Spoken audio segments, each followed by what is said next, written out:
brought to you by Ram. Get power you can depend on at Ram Power Days. By Southwest, transparency, low fares, nothing to hide. And by your local Toyota dealers. Let's go places.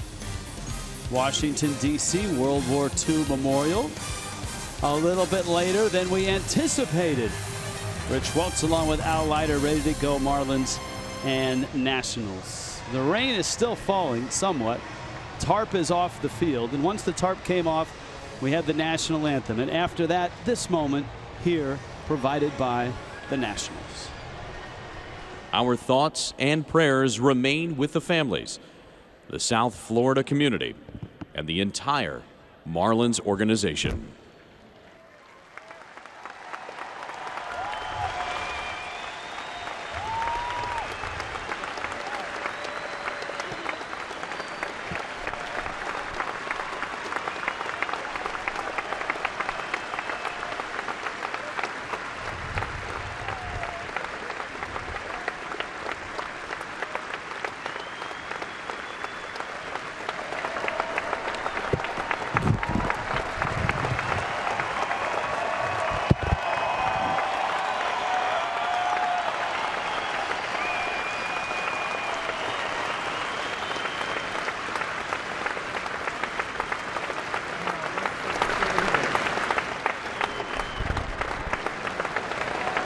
And now, here is Don Mattingly's starting lineup. After a week's worth of poignant moments, that's certainly one. You saw the emotion on Gio Gonzalez. Gonzalez, of course, a Hialeah guy, South Florida through and through, and a good friend of Jose Fernandez. You saw the pain and the anguish in his face. And so the Marlins have these 3 games this weekend to finish off the regular season. The Nationals have something to play for here. They would like to nail down home field advantage in at least the first round. Don Mattingly and Dusty Baker had their teams getting ready for a 7 o'clock start, but rain has pushed this all the way deep into the 8 o'clock hour, getting closer to 9 o'clock. Let's go down below to Jessica Blaylock. Jess, how's that field look? Yeah, Rich, just like you said, this game was supposed to start at around 7:05. It's now starting at 8:45 because of the rain that has come through. Now, give the Nationals grounds crew a lot of credit. They kept the tarp on there for a long time. They actually got the tarp down before it even started raining because they anticipated the weather coming through. So it only took about 15 minutes to turn this field around. I'm looking at it right now, and guys, it looks great. Now, as far as players, they are so ready to get this game going. Andrew Kashner, who's pitching tonight, Christian Yelich, they came out earlier right around 7 o'clock. They said, we just got to get out of the clubhouse. We're tired of sitting around. They also wanted to take a look at the conditions. So everyone is ready to get this game going. And now first pitch coming up in just a minute. Absolutely, you're right. Not a lot of diamond dry had to be applied to the dirt portion of the infield. Marlins trying to get going and shake it loose here on a wet and chilly night in D.C. First pitch coming up.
Ram is the presenting sponsor of Miami Marlins baseball.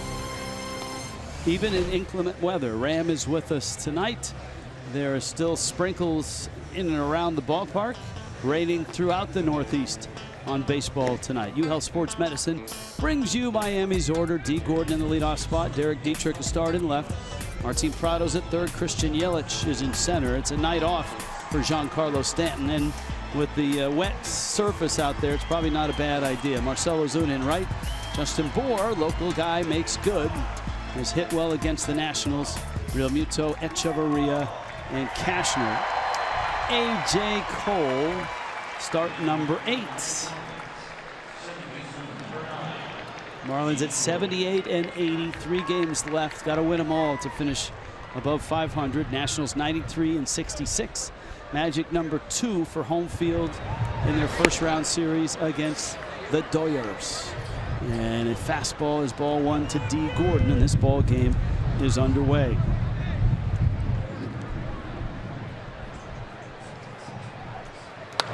Gordon drops the head of the bat, drives it to right, and that's Bryce Harper after 4 days off, who makes the catch in right field. It's an easy segue to Southwest's defense, the national defense, so to speak.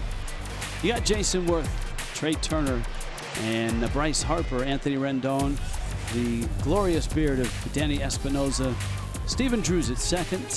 Clint Robinson is at first. And Jose Lobaton is the catcher. Very good defensively for the Nationals. And of course, Wilson Ramos out for the rest of the year, out for the postseason with a knee injury. Cole misses with a breaking ball to Derek Dietrich. Big loss. Wilson Ramos, offensively, he's one of the top hitting catchers. Dietrich pulls it foul. Lobaton known for his defense. Pitchers like throwing to him.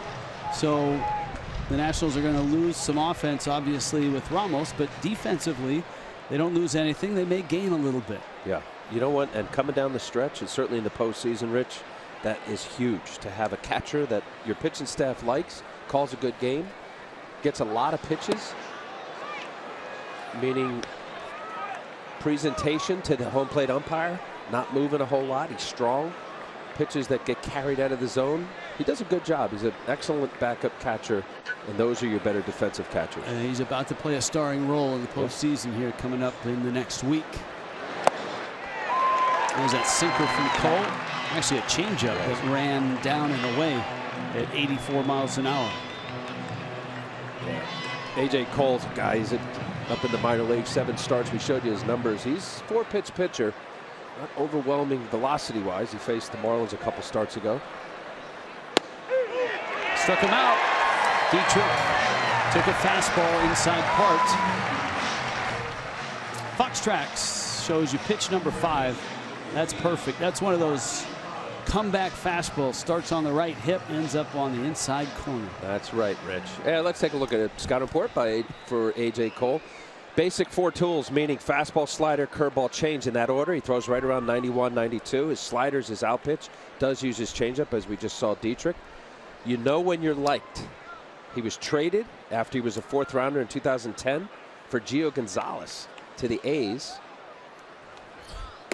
And then he was traded in a 3-way trade with Michael Morse and John Jaso going to Oakland back to the Nationals. So this is an organization that knew what A.J. Cole was all about, and they got him back. That was in 2013. Martin Proud, little check swing past the mound. J.D. Drew's going to go to first.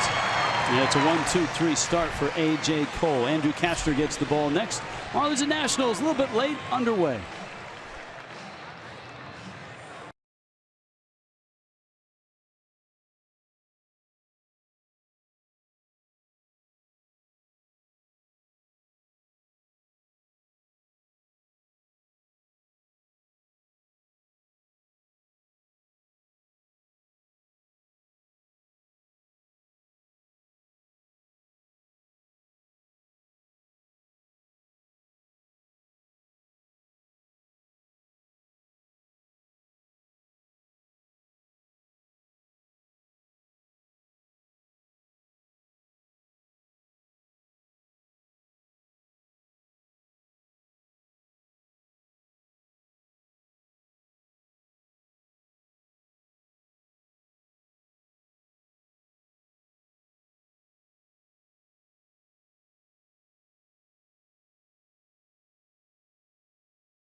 Lincoln is the smart one tonight. He is under cover and staying dry. Marlins and Nationals are scoreless. Bottom of the first. Here come the Nationals. Brought to you by U Health Sports Medicine. Trey Turner, Jason Worth, Bryce Harper. Anthony Rendon is in the cleanup spot. Stephen Drew, Clint Robinson, Danny Espinosa with Jose Lobaton and A.J. Cole bringing up the rear. Andrew Cashner. You see the numbers. Those are split numbers between San Diego and Miami.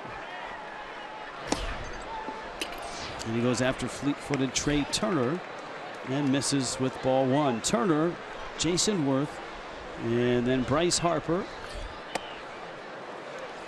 Turner's worked his way into the Nationals lineup, and he may not come out for the next 10 years.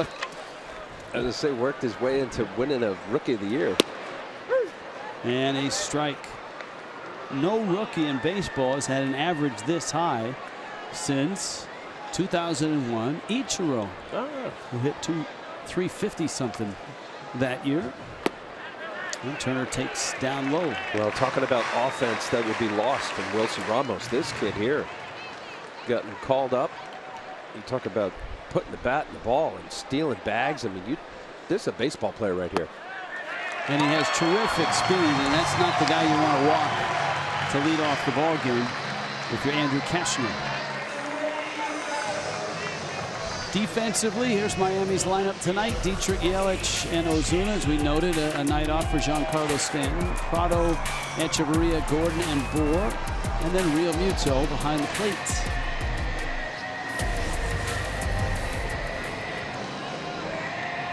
Well, we got to believe that Trey Turner's going to make some effort here early. 29 stolen bases in only the 70 games since he's been called up from AAA. Jason Worth takes fastball for a strike.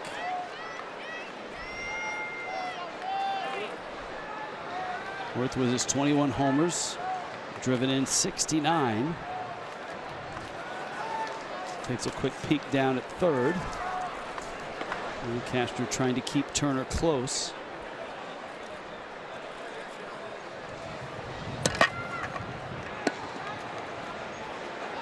Worth had a really good August, hit 8 homers.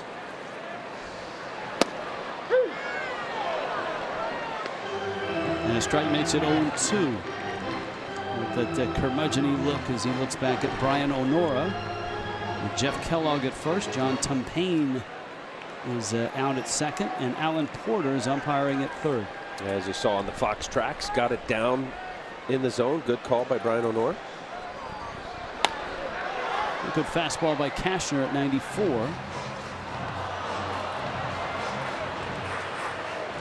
Onora comes up for a quick word with Worth and actually gets a smile out of the bearded one. He may have said that was a strike too if it got to the catcher. Still no movement from Turner, and he's not running. Muto held it for a while, hoping to present the strike or preserve the strike. And the pitcher's just out. That's the pitch there, Rich, that Cashner has to be more consistent and better with. Worth hits a high pop, sending Echeverria scampering into the outfield, and he makes the catch. I don't think the playing surface is going to be too wet. As Jessica reported, the grounds crew had the tarp on before the rain even started. So the infield took just a little bit of diamond dry. You can see that the lighter areas where they put that that special surface that soaks up the moisture. You know, and it rained for a long period of time, but it didn't pour. It was kind of this misty rain for a long period. And all of these major league stadiums, I mean, if you go back years ago where the drainage wasn't adequate, every one of these new stadiums have pumps that sucks out water. It's covered. I think the surface, you're right, Rich, I think it's fine. Bryce Harper is back as Turner is chased back at first. Out for 4 games.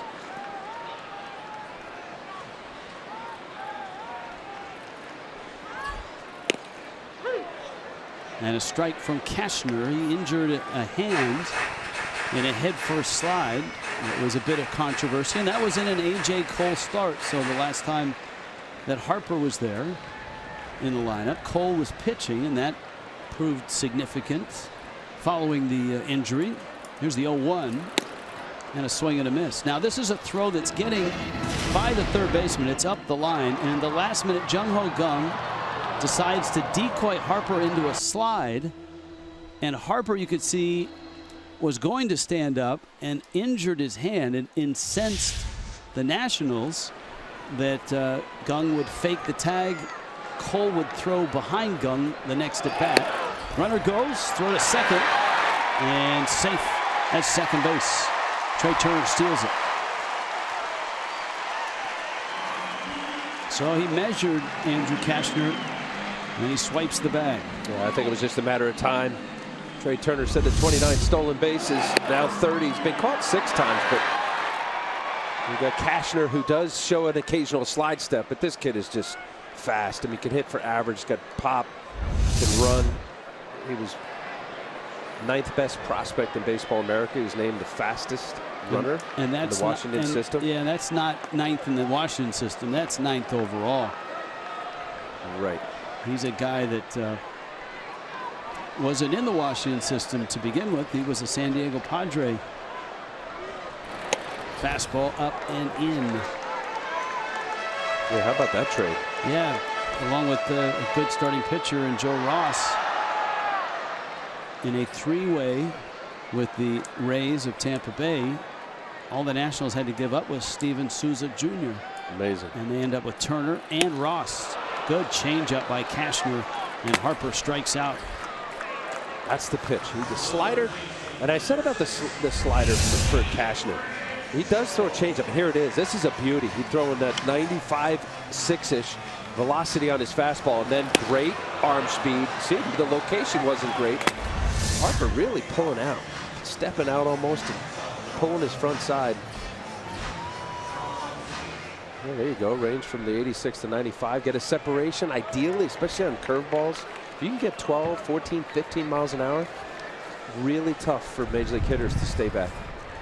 It's not always just how hard he's throwing. A little inside move, keeping him honest. Anthony Rendon has had a really good second half.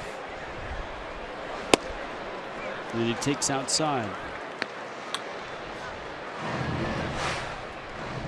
You see his 84 runs driven in.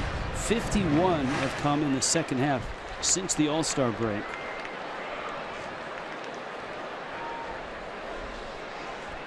.38 doubles, and he's sitting on 19 homers.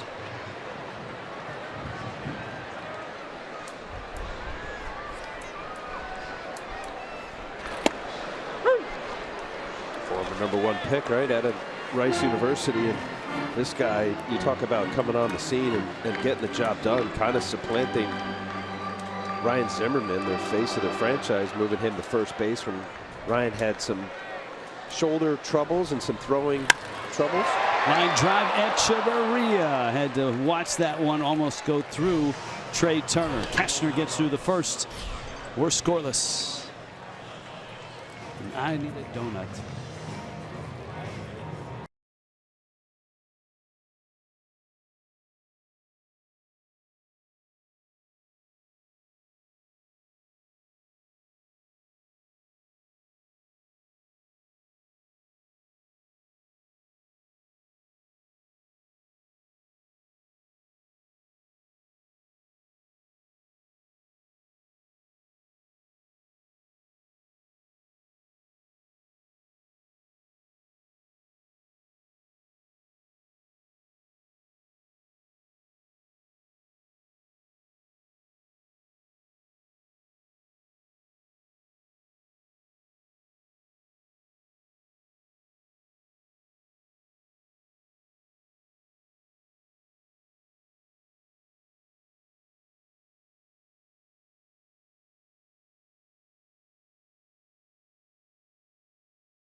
and Nationals.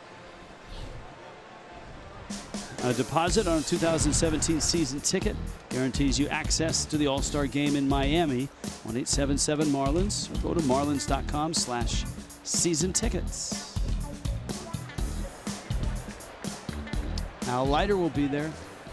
2017 All-Star Game. I love the All-Star Game. It's our big event to show off our great sport. It's awesome.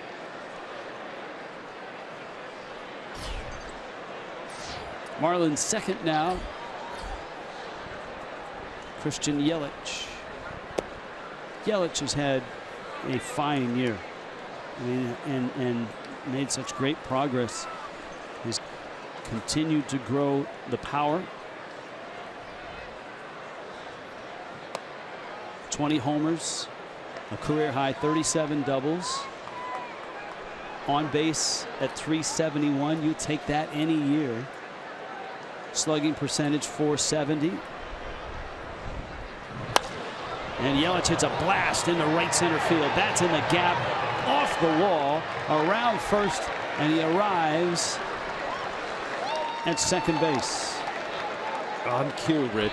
On cue, and I was just about to say he's really going to have to get hot to get to 300 in this series, and he opens with a scorching double.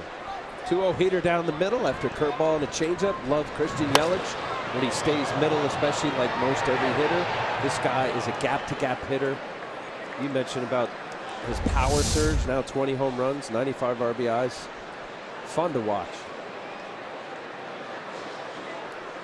Here comes Marcell Ozuna.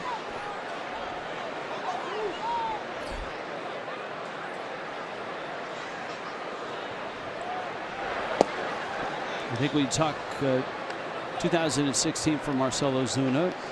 The obvious highlight is starting in center field for the National League in the All-Star Game in San Diego. Has not had the best of second halves. He sits at 23 doubles and those 23 homers.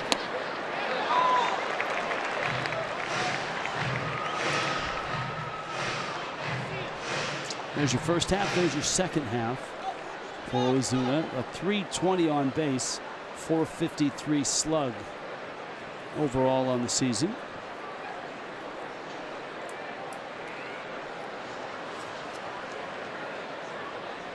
Well, for me, for watching Marcell Ozuna, when he was locked in, showing those numbers pre-All-Star, post-All-Star, he was more selective.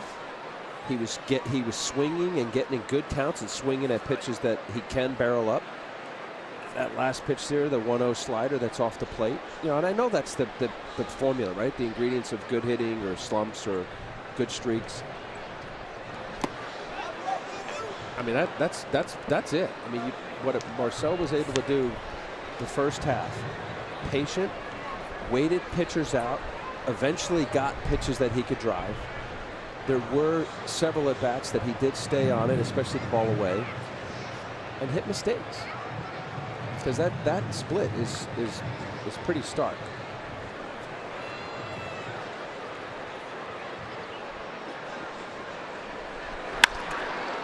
Pulls that one into left field. Yelich got a late start. He had to make sure it got through.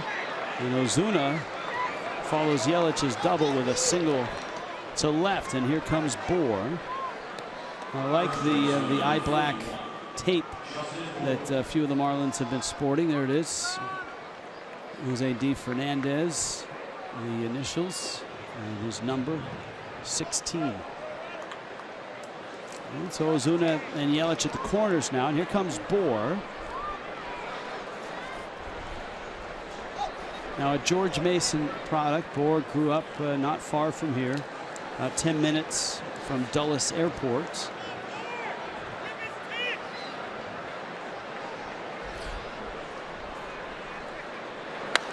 Goes after a high fastball and pops it out of play. Don't get out. Don't go after that one now. I know your instincts were that's coming up here, but believe me, it's not coming up here. There's no chance, right? There's no chance. We are so high that it's not raining where we are. It's sprinkling down below. Barry Bonds watching Bour. Justin in the past has hit well against the Nationals, and he smokes that one into center field. That's a hit. And Bour gives Miami a 1-0 lead. You know, talking earlier, you know, in an open and prior to the rain delay, you know, if there's one guy right here, Justin Bour, I mean, what has he done? You see the big shift here? You got the second baseman playing the pull, fastball kind of tailing away, which is what A.J. Cole has shown. I mean, he just hammered it. Had a great series against the Mets. Almost had the cycle, had everything but the home run. He had a triple in the first game of the series Monday. A healthy Justin Bour, and I know the what ifs come around that if he didn't miss 2 months. But he looks good. Yeah, that bodes well for 2017. Realmuto takes a slider for a strike. That you've seen, you know, two different seasons in which Bour has been a offensive factor. Realmuto crawls in behind the plate tonight on this chilly and wet night, and he does so with a .305 average and a real opportunity to finish the season over 300.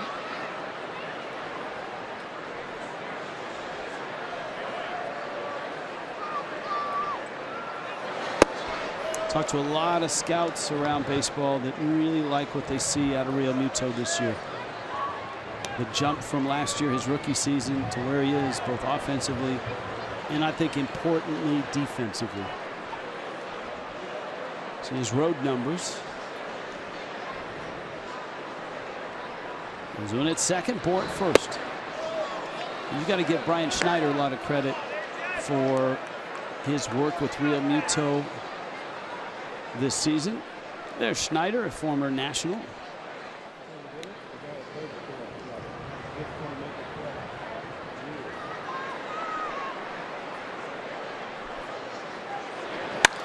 Fastball, Realmuto jumps on it. Turner goes back at the warning track, makes the catch.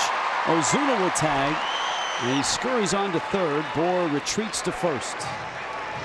And Realmuto on a wet, chilly night with the wind coming in from center field got a pretty good piece of that. He hammered that. There's a couple sliders and then fastball up out over the farthest part of this ballpark. 402 straightaway center here at Nationals Park. Heavy, dense air, the rain. I agree with you. The scouts on JT Realmuto, there's no surprise anymore for Realmuto about him being a good player. Are you buying that number on the screen there, that 68 degrees? Yeah. Yeah? You think it's colder? I do. I think the wind up here and the wind down on the field makes it colder. Etch. I think you've been in Florida too long. Well, listen to you, Mr. New Jersey. This is balmy. It is true. You definitely thin out the blood when you're I know. I know. You know, right? You couldn't get any farther apart. Northwest and Florida. I know.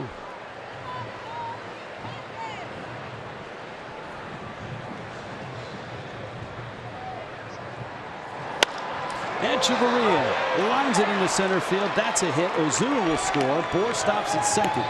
And Miami has put 2 up here in the second inning. Oh, well done right there. Echeverria. I know it's been a disappointing year. Yeah.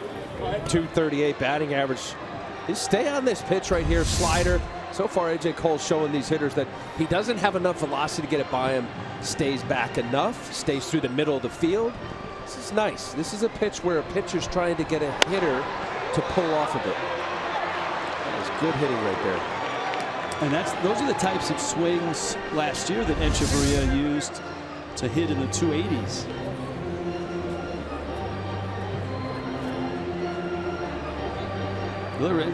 Like Realmuto saying, look, you see the flags up there? I hit that ball a ton. He did. He hammered it. And Ozuna's probably telling the same thing. Ozuna had the view from second base. Right.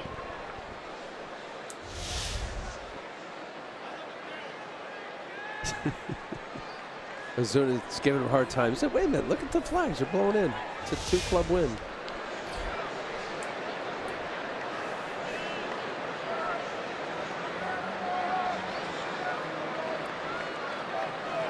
Bohr is not going anywhere. But Cole felt he needed to calm him down, apparently, by spinning towards second. You got Cashner up. Bohr obviously wants to get a good jump if Cashner is going to bunt.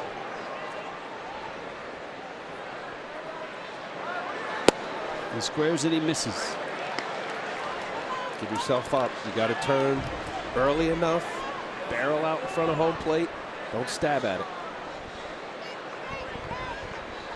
Nationals keeping Bohr close. Danny Espinosa trying to get a play at third.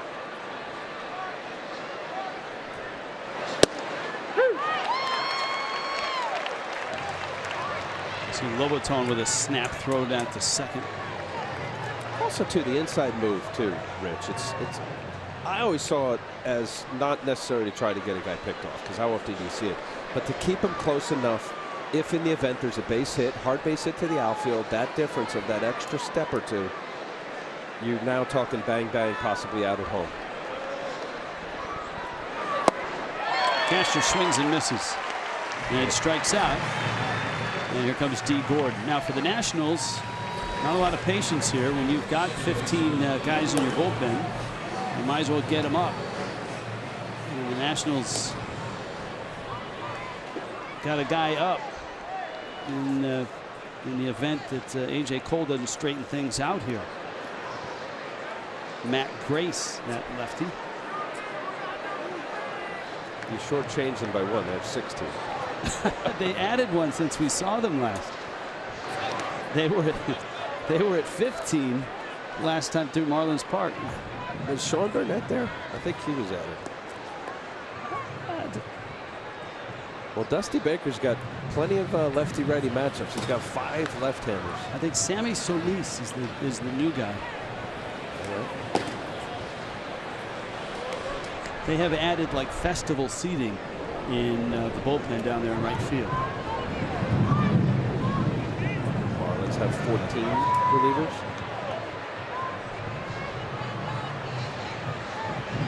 Reserve seating and then festival seating.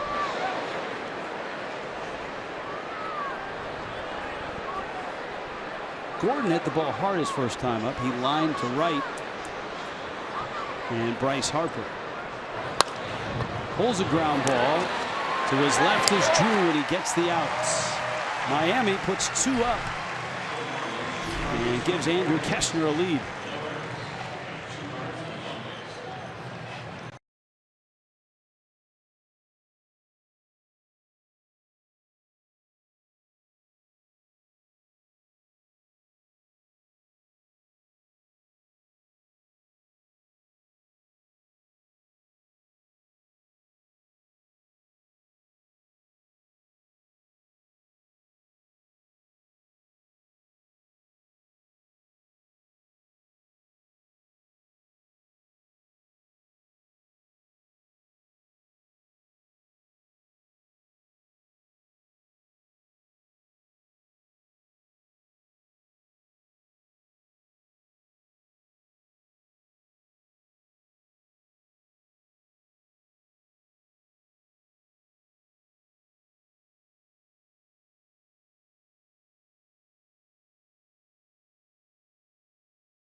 Some T-Mobiling, shall we, Al?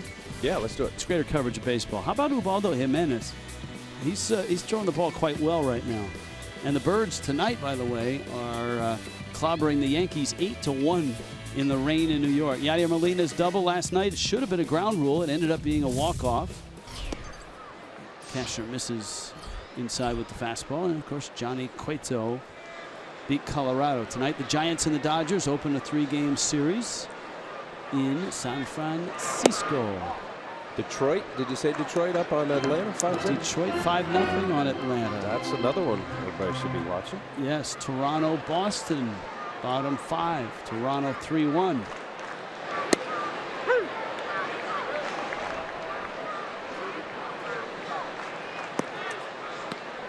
J.D. Drew, Clint Robinson, Danny Espinosa. Do they call him J.D.? That's my voice. It's Steven. Oh, he's kind of found a new life. They actually had an older brother that was drafted in the first round as well. Steven Drew, center field. Back goes Yelich. And remember, as JT Realmuto pointed out to Marcelo Zuna, the flags are blowing in. And maybe JD hits that out, but Steven. Not today, Rich. Steven doesn't. No, not straight away. I'll tell you what, watching both sides right now, if each of these pitchers can do something running away from the respective hitter, not a whole lot's coming out. Center field, left center, right center. That's nasty. Look at that. Cashner now facing Clint Robinson, not Frank Robinson, who was the manager of the very first Washington Nationals team.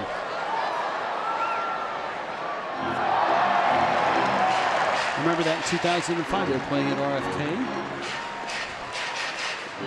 and you almost wondered if Frank Robinson was going to do just like he did when he was managing the Cleveland Indians and get a bat and go up there and hit a home run, which he did in his very first game as the player manager of the Indians.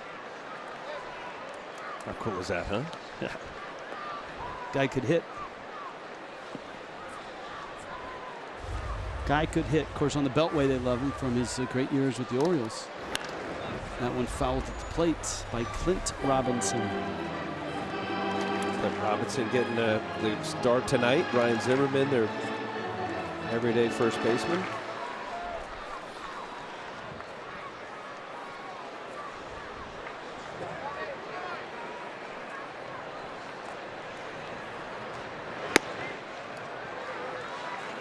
Cashner misses up and out.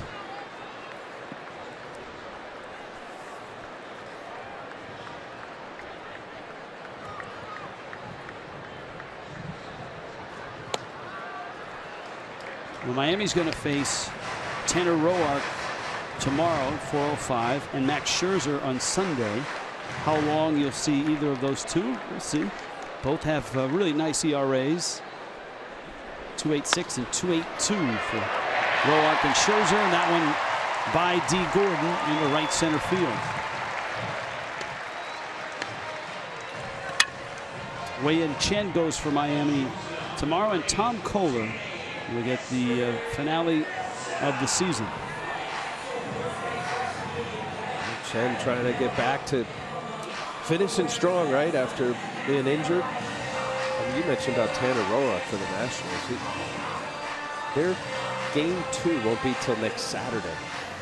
So that's a 7-day window or break. Same thing. I think Scherzer will probably be on more of a stricter watch in 5 innings. I'll tell you that the Nationals, even though he didn't hit for average, they get 23 home runs out of Danny Espinosa and 70 RBIs. It was, I'm sure, a surprise and a pleasant one. Espinosa finds himself 7th in the order with Lobaton behind him. Doesn't give up much. So Danny Espinosa, 17 errors. I know defensively had him second short. Versatility. 173 strikeouts really sticks out. I know the 207 low batting average, and I know the 23 home runs is impressive. Nationals have actually lost 7 of their last 12 games. Dusty Baker's still holding out hope that by the National League Championship Series, if his ball club advances there, that Steven Strasburg might be available for that. The division series, he's out.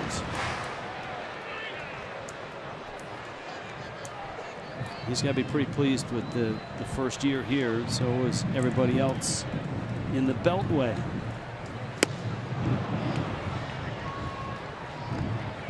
Beltway baseball getting the likes of George Will, some politicians that are big baseball fans, getting them fired up. They're waiting for the postseason. Well, it's raining, but you're right, attendance hasn't been great. To left, hit well. Dietrich at the track makes the catch. Well, if you're going to hit it, try to hit it to left. Wind coming in from right center. And you saw the power that Espinoza displays. This is one of those nights, Rich. Stay away. Way outer third. See how far guys can drive it. Let's see. Nationals. Oh, they've averaged 30,000. Yeah. Right in the middle of the pack in the National League. Their attendance is just fine. The weather here has been nasty of late. A lot of these nights of gray drizzle, delays.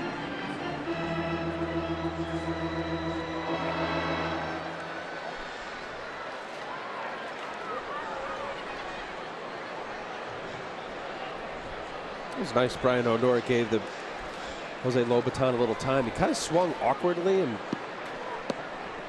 his front hand came off, and he was holding the bat with his top hand.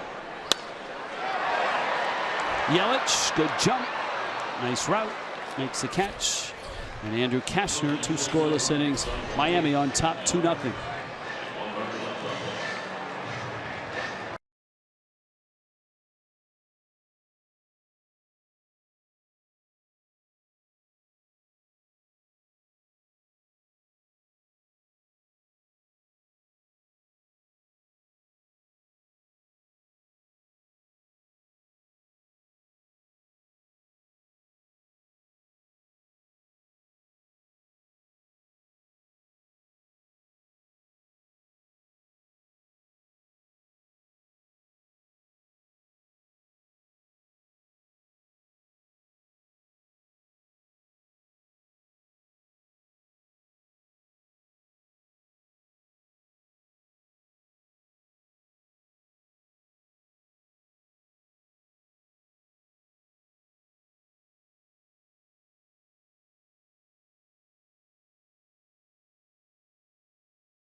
Where Miami leads it 2-0. Now the Marlins have received so much support from around Major League Baseball as far as dealing with the passing of Jose Fernandez, and that includes from the Arizona Diamondbacks, who were just in town for a 4-game series against the Nationals. Now they left this message for the Marlins on the dry erase board in the weight room. It said, D. Gordon hit the most important home run of the year. Good luck, Fish. We are praying for you. R.I.P. JF16. Now, Ty Hill, the Marlins strength and conditioning trainer, had a chance to tweet out what that message looked like. And guys, a really classy move by the Diamondbacks. I'm sure these players definitely appreciated it. Yeah, how cool is that when these players do lift in the ballpark weight rooms. There's a visitor weight room and a home weight room, and to have that message waiting for them when they walked in is very, very cool. Diamondbacks were represented yesterday at the private services, the funeral for Jose Fernandez. Tony La Russa and Dave Stewart were in attendance. Who wants it? And it's dropped. How about that? Now the shift was on. That had both those infielders over there with Drew and Espinoza. Wow. Well, you got lined up. You see the shift there. Espinoza on the second base side. But as soon as it's up there, you see Drew kind of peeks over, looks at him. But right there, I don't know. Obviously, nobody called it. Last second, Stephen Drew realizing, well, I better get it. Planked him in the heel. That last second, that's Stephen Drew's ball. Only because where it was. I mean, it's 3 or 4 feet to his right. Call it. That's I guess sometimes the shift can not only confuse hitters but also fielders. Just call it without question. So it's a break for the Fish. Now you got Martin Prado, Christian Yelich, Marcell Ozuna. Marlins try to get him over, get him in. Prado very good at this. One of the best situational hitters in the game.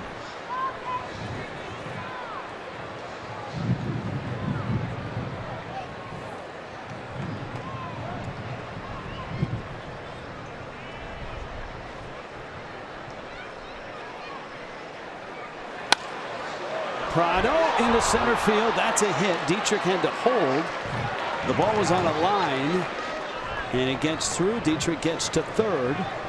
And there's Prado not only moving the runner over, but getting himself a hit. Boy, just such a good hitter.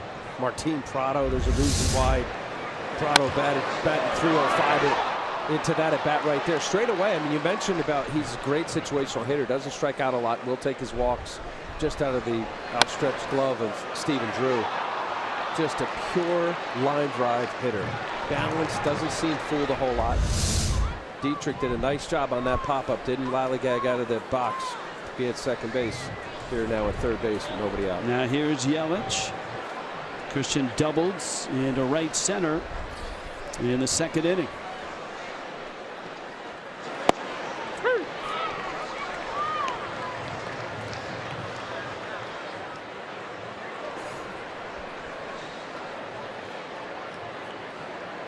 Straight away up the middle. Double play pinch.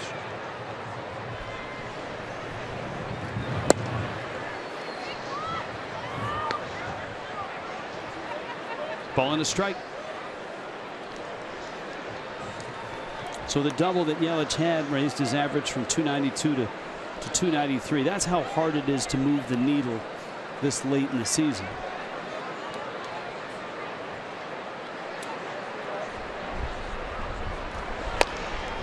You got 568 at bats.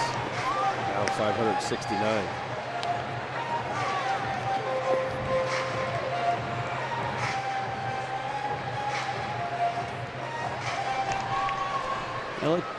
Go back to last year. Yelich had that great finish.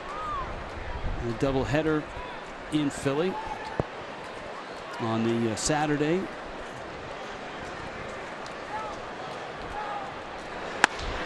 He drives that one to left. Dietrich tags. Worth has it. Prado gets back to first. Dietrich will score. Yelich has a sacrifice fly. Miami has a 3-0 lead. Well, by the error by Drew. And some hustle from Dietrich. That's right. Was able to get to third base on Prado's single.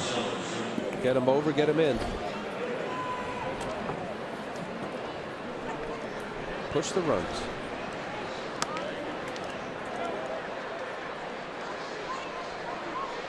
Here comes Ozuna.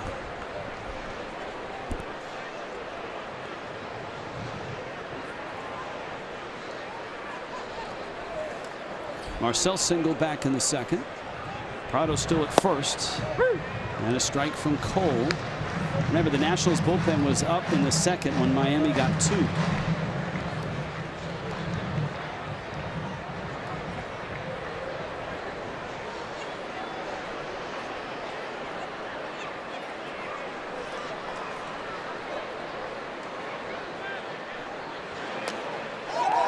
And that one gets by Lobaton. Takes a bounce off of the stones behind home plate. That's got to be a pass ball. That looked like it just right here. This is slider. He just missed it. Anticipation of a down and away break. He whiffed it.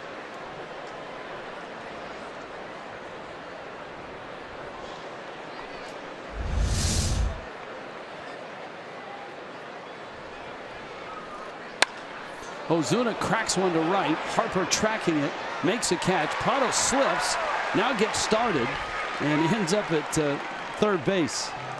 Well, the bags are a little slick, and as Prado tried to plant and go to third, he lost his footing.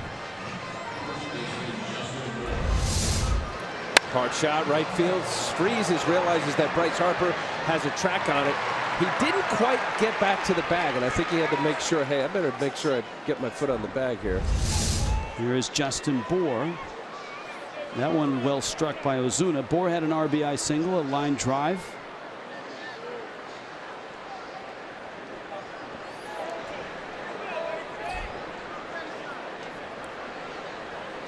And a fastball. Al, just for your info, I know Christian Yelich is a ways away at 293 from 300. Last year he went into the final weekend hitting 290. Marlins were rained out on a Friday in Philly, doubleheader. Yelich went 5 for 5 in the first game, 3 for 4 in the second game. Exited the day hitting at 302. Went 0 for 2 on Sunday, came out of the lineup and finished right at 300. Wow. How about that? Ted Williams action? Yeah. And of course, that Sunday game,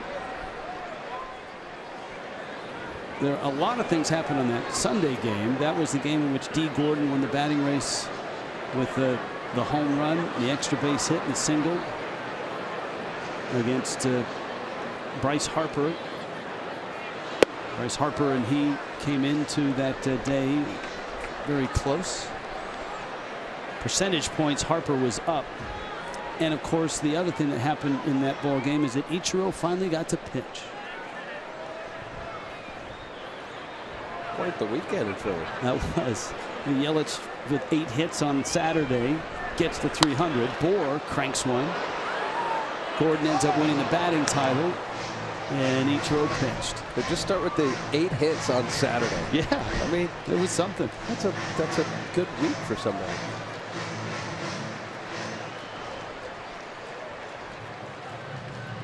It was almost like all the hits that Yelich didn't get, you know, the line drives at people. And he hit the ball, though, there's no question about that, but he hit shots all over the park. Like that one, Justin Bour in the center field. How about Bour tonight? 2 for 2. He's driven in 2. He loves coming back and playing in his old hometown. I mean, he's just crushing this whole week, really. I mean, he looks comfortable. The previous pitch, he ripped it foul on a changeup. Look how high this pitch is. He gets on top of it. It's like it went through the wickets almost. Just hit him in his right foot. I mean, that's just strength. Not enough velocity from Cole to get it by Bour. 4-0 Miami. Real Muto again into right center. This one's going to hang up. Harper races in, makes the catch, slides after the catch. But the Marlins put 2 more up. Another RBI hit from Justin Bour. Christian Yelich knocks one in with a sacrifice fly. 4-0.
Welcome back to Nationals Park. We've seen already tonight a lot of Jose stuff. Whether you're a Nationals fan or a Marlins fan, a very nice moment before the ball game. The Fernandez jersey hangs in the Nationals dugout. The Marlins have a 4-0 lead over the Nationals. Ben Revere announced into the game. Ben just informed by Brian Honor that he is the pinch-a-penny pinch hitter of the game. Pinch Penny, the official pool product of Outlighter when he resides in South Florida. That's right. Cashner throws a strike to Ben Revere.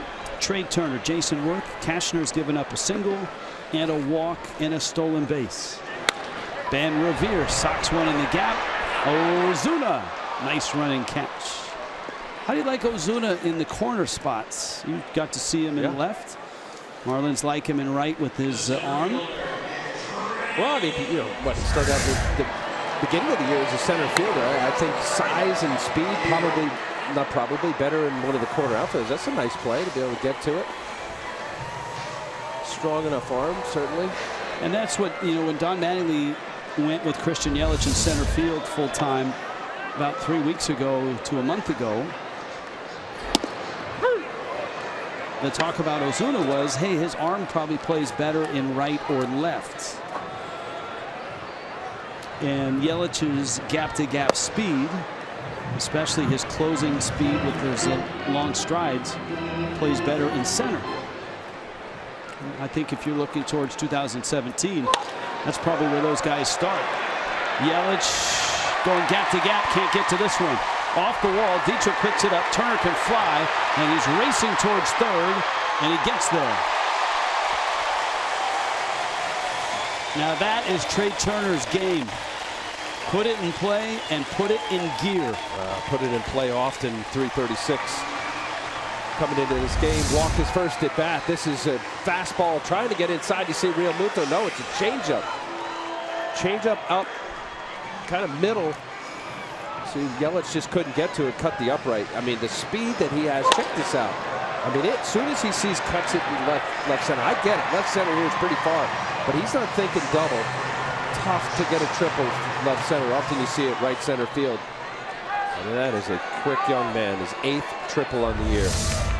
Impressive baseball player. Opportunity for the Nationals to get on the board. Here's Worth trying to put it in play, and he takes strike one.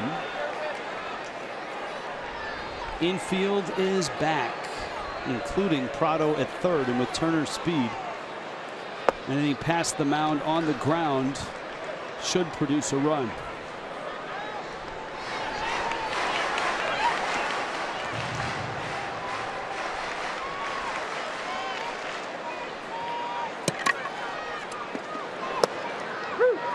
Cashner gets strike two. 1-2. Sneaky right there. Fastball. Then he went slider away for 1-1. And then that 93. It's a little comebacker that Cashner throws. Watch right here. Knee high. That's a paint pellet.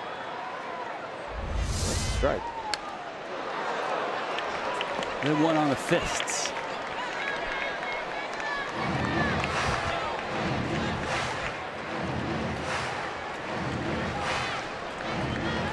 Does he double up in, or he go with that slider away? That slider has been the bugaboo or the weakness for Jason Worth. Something running away from him. Fastball 94, and he strikes him out. And Turner is still anchored at third base, and Worth muttering to himself. I don't know, maybe he was looking slider. This is a fastball. Outer third, comes back a little bit. I mean, that ends up being a perfect pitch. I mean, high enough. Looked like Worth was just trying to stay on it and poke it to right field. Good pitch from Cashner. Into the watchful eye, Don Mattingly and Juan Nieves.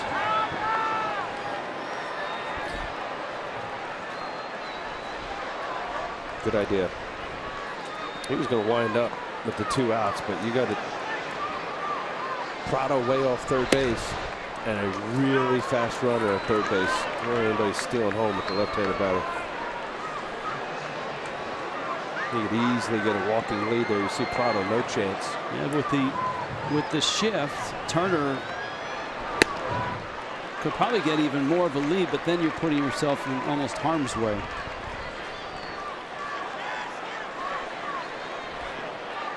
Cashner. You don't see that very often. You know, it's annoying. Andrew Jones used to do that to me, and you see it, you want him to get closer, and there's nothing you could do about it. Well, because Harper takes a vicious rip at a 2-0 pitch. I know that Harper has that uppercut swing. Listen, he's fabulous. I mean, this year he's not what he was. Obviously MVP last year, but does he look like he's like stepping out, pulling out of the box? Like his whole body's going toward the first base dugout. I think balance is the word you're looking for, and I don't think you see a lot of it with his swing right now. Of course, last year the MVP, if you just go by the average homers and RBIs, it's almost 100 points. I mean, that's a dramatic difference. 41 to 24. That's strike 3 called. How about that? Cashner strikes out Worth and Harper, and the Nationals end up leaving Turner at third base, and that pitch caught the knees and caught the corner. And we catch a smile from Andrew Cashner.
In D.C., still some sprinkles here on a windy night. That's Matt Latos as he's into the ball game for the Nationals. Tomorrow's a 4 o'clock start. South Florida Honda dealers get you ready at 3:30. Craig Minervini and Carl Pavano, a cutting story. Most of you know that Marlins Park has a barber shop, and that barber is well known across baseball. Juice, better known as Hugo. And tomorrow, Craig has a terrific story.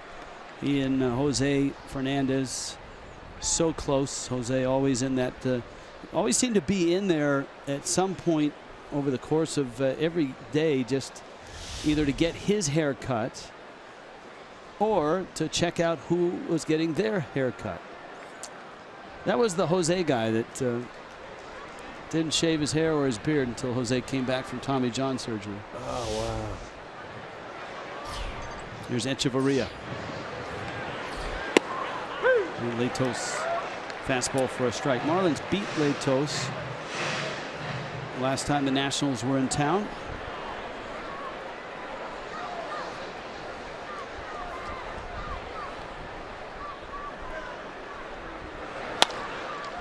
Echeverria back to the mound. Latos has it.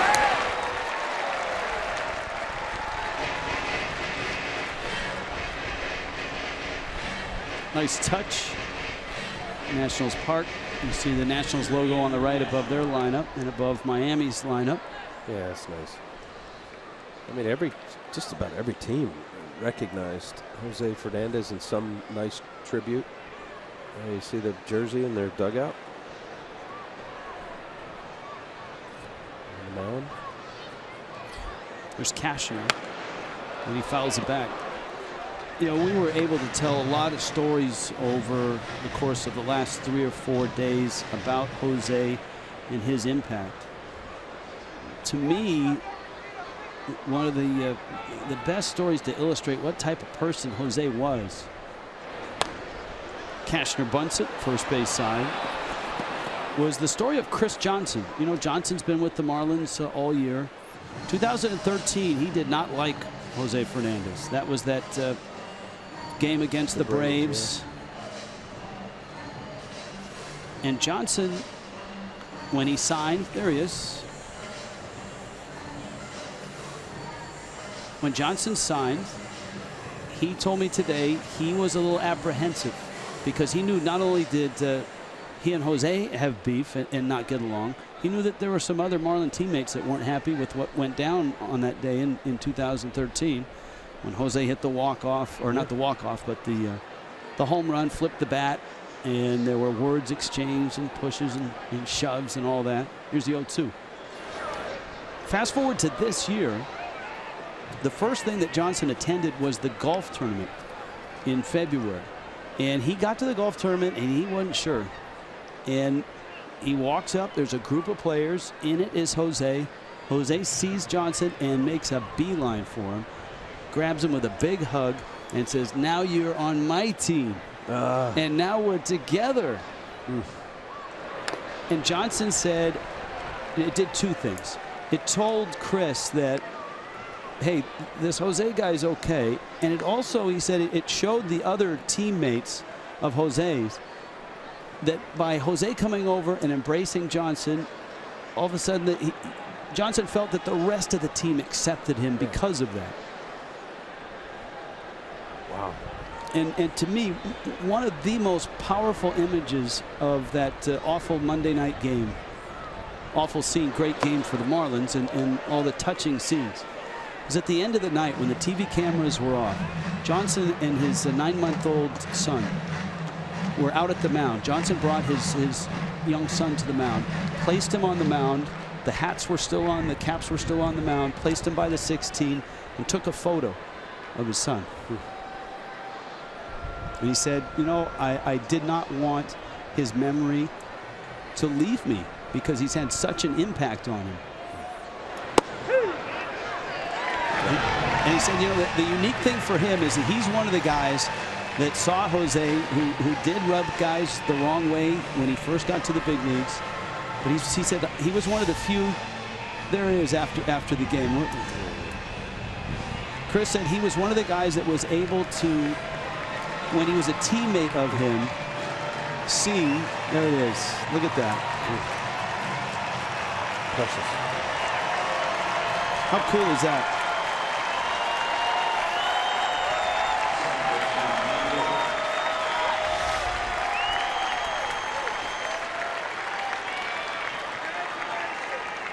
Well, that's just the story after story, and that's awesome.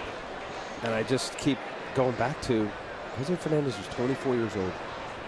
I mean, even just to listen to Martin Prado talk about how much he's learned and became a better man as moving forward, and how much of an impression he made on so many people. It's remarkable. It really is. It's endless. For such a young man to have the wherewithal, so many different facets of getting it.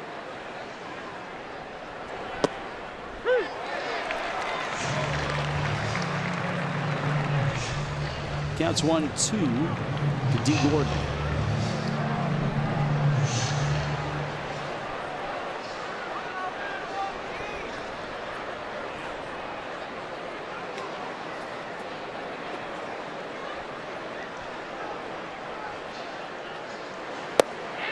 And Gordon swings and misses. Matt Latos a 1, 2, 3, 4th.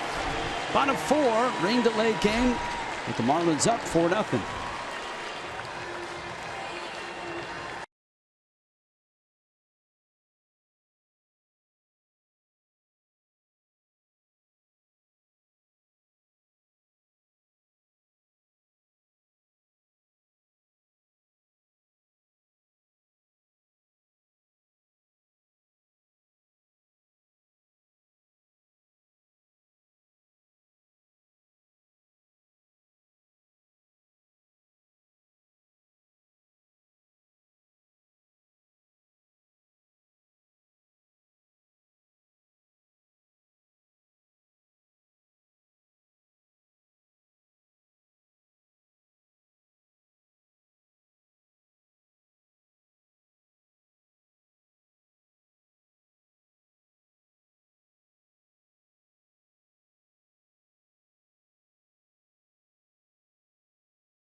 Know the deal.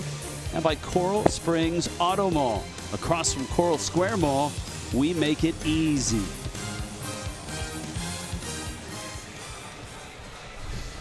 I like that, you know, and Dusty Baker in his pregame press conference talked about seeing Nationals fans, young and older ones like this, showing up in Marlins stuff, even when the Marlins weren't here. Even when the and that one's crushed. Left field deep. Dietrich back, and it's into the bullpen. Anthony Rendon has given the Nationals their first run of the night, and he's hit number 20 on the season. That got out of here quickly. Jumped on the first heater. Dusty smiling.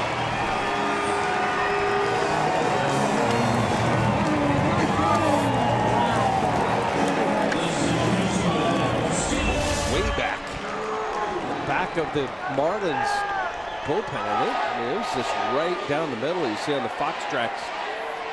That was an 0-0 heater. Yeah, hit the back wall.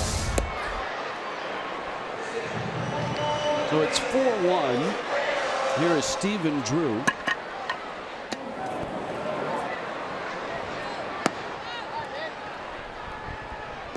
This is Dusty Baker's reaction.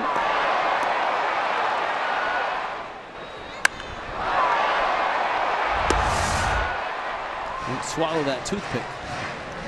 Dusty. Trademark of Dusty. How about Dusty, huh? First year back after, what, 20 years as a manager, up to 2013 with the Cincinnati Reds.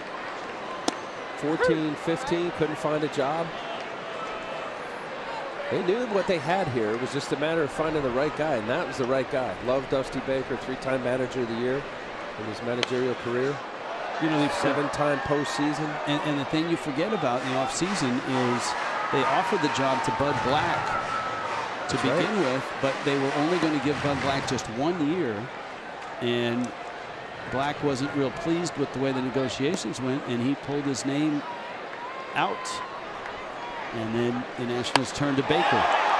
That one's hit well. Center field. Yelich at the wall, and that's gone. Wow.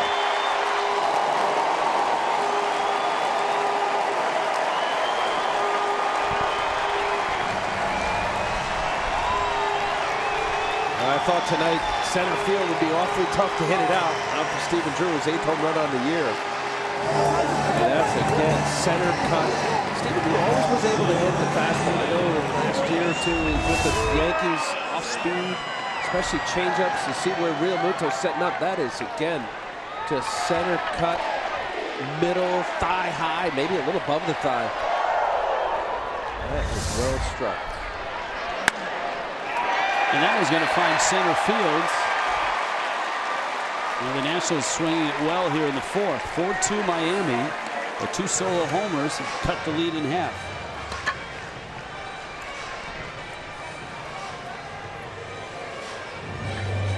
Even heaters, middle of the plate. I mean, it's velocity. I don't know, Rich. Some of these are like in the low 90s. Early part of the game, he was more 94-ish. I don't think they're changeups.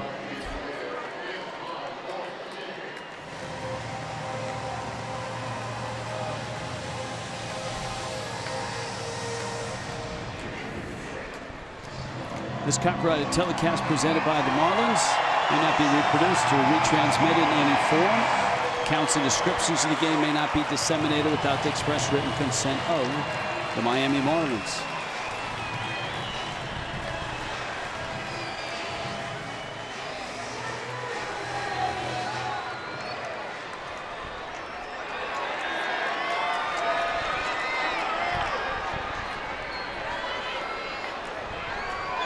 Giancarlo Stanton with a night off. Here's Espinoza.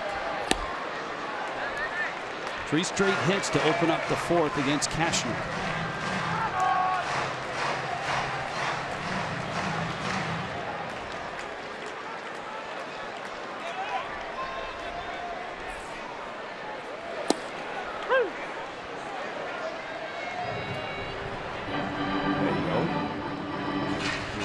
Again, if you don't have a feel for any of your secondary pitches, and he really isn't throwing, Cashner hasn't many changeups. He had some result. A couple to Harper. There it is there. So what does it do? You eliminate pitches. If you have a pitcher that doesn't feel comfortable throwing either 1 or 2 of your secondary pitches, and you're not throwing 95 to 100, forget about predictability. It's just hitters. They time it. They know you're going to come with a heater. And then you got to be on the corner. That one's going to end up near second base, although the wind carries it over to Echeverria's side of the bag with a smile. Now he and Gordon saw the ball that Espinoza and Drew had trouble with, that Drew eventually dropped. I think the wind has died down here. As a matter of fact, there's no wind, according to those flags out left center. And then right field, they're gently blowing in. But those flags, there's nothing there.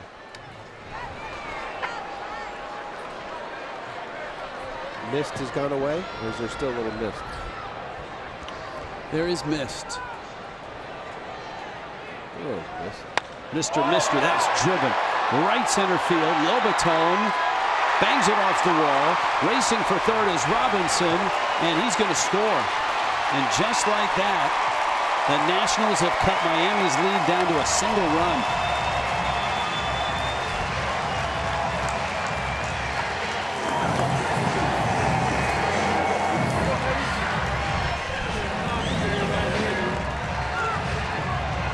That's it. First pitch, off-speed pitch. Lobaton, better as a left-handed hitter, 263. Very few at-bats as a righty switch hitter. Watch here, you see the backdoor slider, middle again.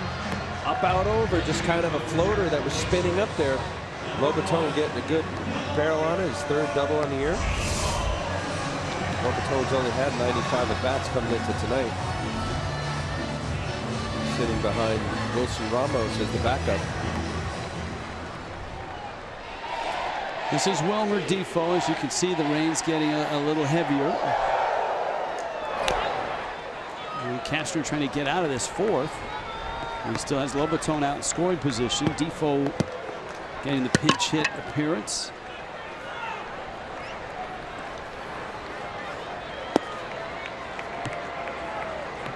Both teams have seemingly an endless supply of bodies. Ben Revere is already pinch hit in this spot. Here is Defoe, and that one gets through Realmuto. Well, 2 solo homers, a single, an RBI double, and now with 1 out, a runner at third. Yeah, it's not feeling good right here. Pitches, then they're getting healthy cuts too. Yeah, slider right between the wickets. And Realmuto wasn't able to get down on the ground, make sure that glove is on the ground.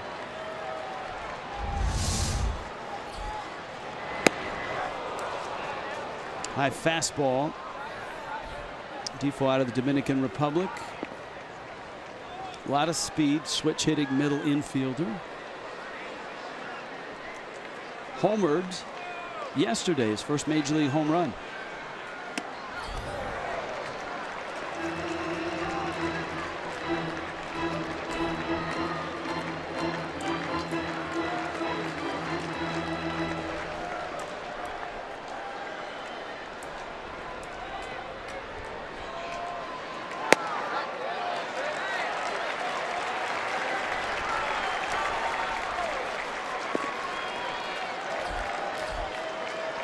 Ball strike ratio this inning, not great.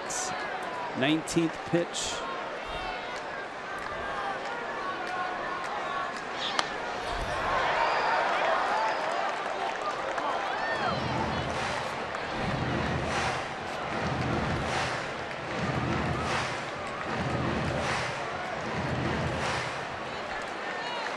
Miami's infield is in. For a 3-2 pitch with one out.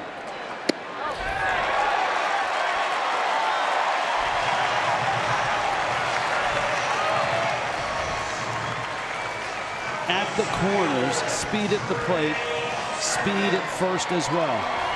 Toyota and the all-new RAV4 give you an inside look. Rookie batting averages since '69. Dan Gladden with those Giants in '84 at 351. Ichiro had the 350. Turner the first since Ichiro to get up this high. Boggs, Hal Morris, teammate Lonnie Smith, Al Bumry. Al Bumry, a good Oriole. That's a liner into right field. The game is tied. Ozuna has it. Runner going to third. Ozuna's throw is out at third base. Marcell Ozuna throws out Wilmer Defoe. Replay for sure. We'll take a look at this. Great throw by Ozuna, but the Nationals have drawn even 4-4. Yeah, a lot had to go right there. I'll tell you what, the smash off of Turner's bat. This has got out to Ozuna quickly. And I know Defoe's got good speed. He was not hesitating. Ozuna saw it. One hopper, nice slap tag from Prado. Not a whole lot of arguing there. We'll slow it down, but I don't know. Let's see, are they going to do the replay? Let's see. There it is.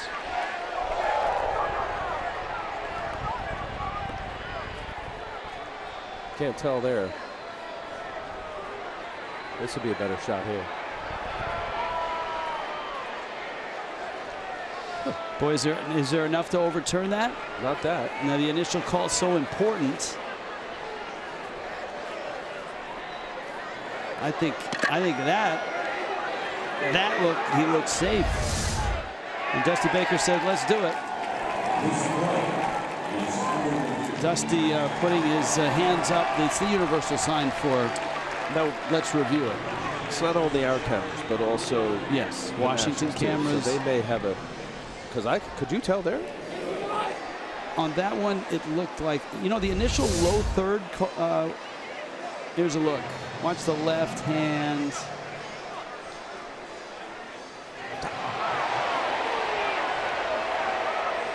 You know, the problem is that if Prado kind of stays on it, if he tags him right there, but then he stays with it, and it looks like he's continuing to try to tag him. If he's touched him there, he's out. That's hard to tell. All right, watch the low third, Al, and take a look when we see it next. You have to see hand hit bag and glove hit runner. Watch his fingers hit the bag. They'll pop up. The glove disappears. And you can't tell. You lose track of the glove. So they couldn't, and he's out. Get enough. The replay officials have said call stands. A strong throw. That was accurate on top.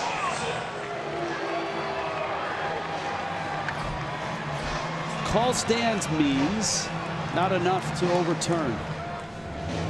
Call confirms means they confirm what the umpires called. So call stands. As it is, Turner might not be anchored at first very long. He's leaning and he's running. Got a huge jump too. No chance. When you have a runner leaning that blatantly and you're Cashner, and you know he's going to go, or at some point. He's got 30 bags, now 31. He's only been caught 6. He's got the speed, #1 fastest runner in the Nationals organization. Legit. And it is important. Those are the little things that win you or lose you ball games as a pitcher. Now it's a runner in scoring position with 2 outs for Worth, who sends it in the air out to center. Yelich is there, and he makes the catch, but Miami's lead is lost. Nationals put 4 on the board. It's 4-4.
Matters is October.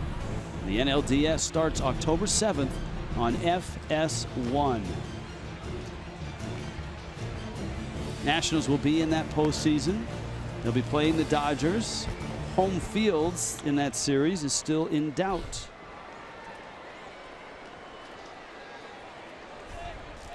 Sammy Solis is in for the Nationals, and this game has changed from 4-0 to 4-4. Quickly, they got on Castro, didn't they? A couple home runs.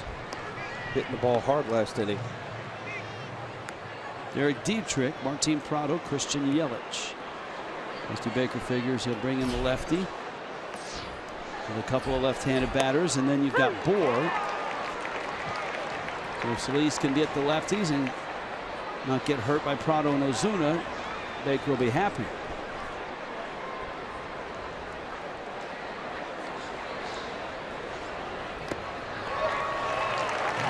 There you see it right there from Sammy Solis, 28-year-old. The former second rounder by the Nats in 2010. That's his pitch. Those 2 pitches right there that Dietrich just saw. Knuckle curveball.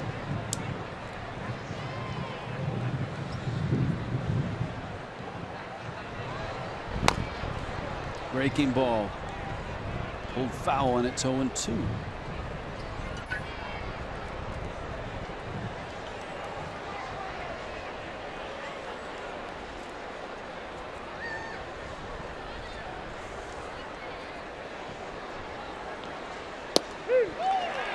And Dietrich, for the second time tonight, caught looking.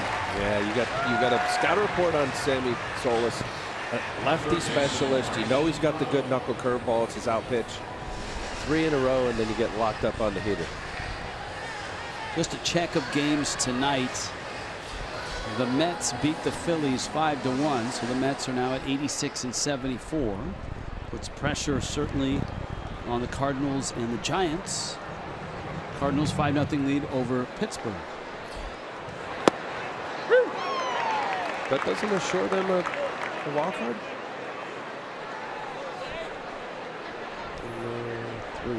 86. No, St. Louis has got to win out.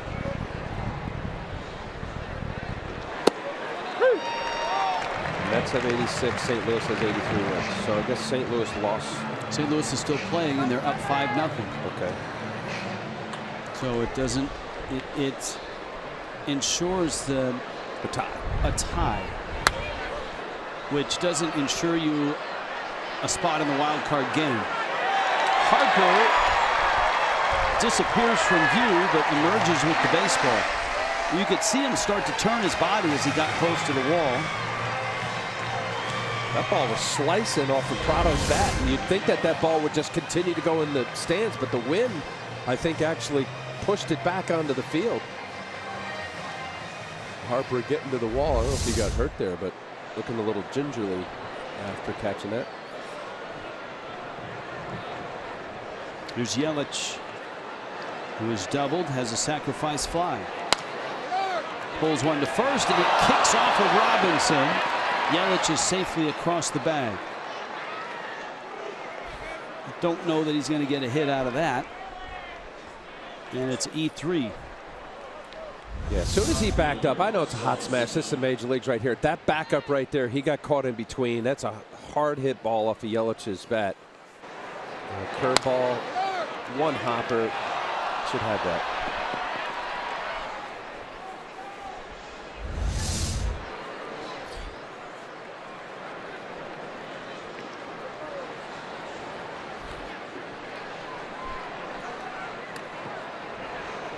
Yelich chased back. Yelich with 8 stolen bases. Ozuna has swung it well. A line drive single and a line drive out to right.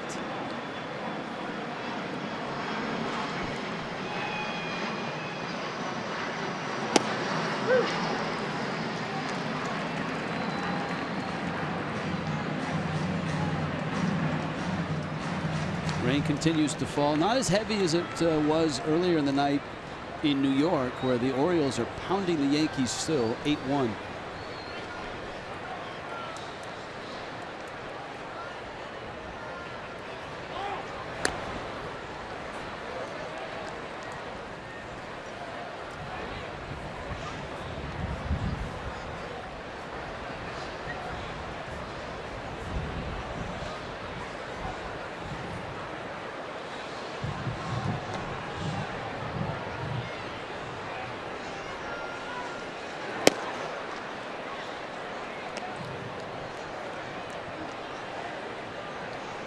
Ball to strike, Mike Dunn in Miami's bullpen. Of course, the Giants and Dodgers play tonight in San Francisco. It's a Rich Hill, Madison Bumgarner matchup. Overswing there. Toronto has tied Boston, by the way, 3-3, bottom 7. Blue Jays looking for win number 88. Baltimore is about to get their 88. So Toronto and Baltimore tied right now in the standings. What's Detroit doing? Detroit is up 6-1 in Atlanta, top 8, about to get their 86th win. Keeping pressure on Baltimore and the Blue Jays. Detroit, big Boston fans tonight. They want Boston to beat Toronto. So they'll also be down to 1 game like the Mets if it stays that way. Right? You got both Toronto and if Baltimore go to 88. If Baltimore gets to 88. Now Toronto's 3-3 with Boston, so there's nothing. Assuming they win. It's in Boston. It's a big assumption, but yeah. It is. Fastball up. You're right. They both could conceivably be at 88. And Detroit could be at 86. And Al, just to further my point, David Ortiz just homered. Did he really? It's 5-3. Boston on top of Toronto. Ozuna strikes out. 4-4 ball game halfway through in D.C.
Obviously a big night for George Brett, going 4 for 5. This date in 1992. 7th inning single for number 3000. Coors Timeless Moment.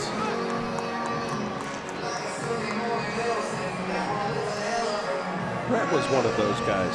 When they announced the name when I was young, now batting George Brett, I kind of stepped back. George Brett, without question. There was a few. He was one of them. George Brett always maintained that his older brother Ken, known as Kemmer to those that knew him, was a better hitter than he was. Oh man, I just got a major league eye roll from Al Leiter here. You don't think so? I think it's really nice of him to say that. You got a guy who, what, almost batted 400 in the big leagues, and his brother Ken, who was a pitcher, was a better hitter. All right. Baseball research has to get a little Ken Brett bio up.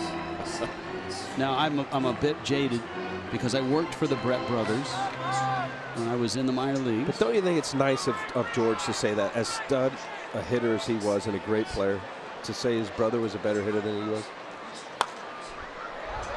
I do, but I'm telling you, the people that I have spoken to about Ken Brett, who saw him play as a high schooler and then even in the big leagues, and I believe he signed with the Boston Red Sox initially, tell me that he was an incredible hitter. Now, obviously George Brett was one of the all-time greats. So I'm with you on that. I'll give you one eye roll, okay? He was a pitcher.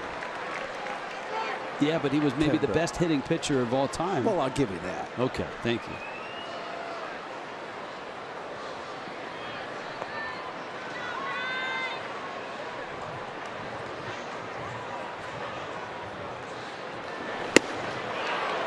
Bryce Harper, with all the national things that are going on here, Bryce Harper punches out and is struck out again.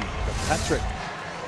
He's 0 for 3 with 3 strikeouts. No, this is unlike. Look where this pitch is upstairs. I mean, that is just above the strike zone. And one thing that Bryce Harper's done so well, especially last year when he was locked in, was he was not swinging at pitches like that out of the zone. It's not comfortable.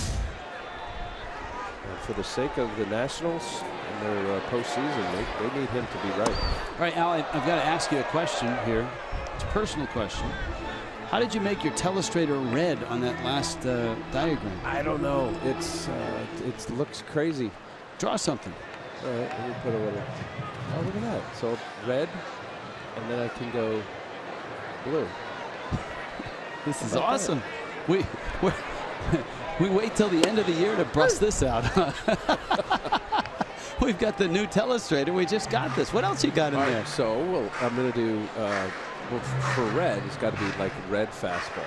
Okay. And then I'll do like yellow would be a breaking ball. Mike, no, throw a breaking ball here. Nope, that was a cheese ball. Away. And then you can say, okay, well, his breaking ball is good. It went like that. It's good.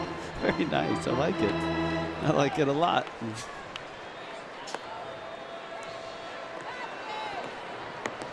By the way, 3 seasons Ken Brett hit over 300 as a pitcher. Breaking ball misses out. Or yes, Ken Brett over 300, 3 different seasons. He didn't hit a lot late in his career. He pitched in the American League. 262 average, 406 slugging percentage, 10 home runs. Uh-oh. Yeah, rain's starting to come down. They come down hard. Boy, looking up right into the wet stuff. Fighting against the. Now we got some pretty heavy rain coming out right now. Not fun for anyone. No, in a 4-4 game in the bottom of the 5th.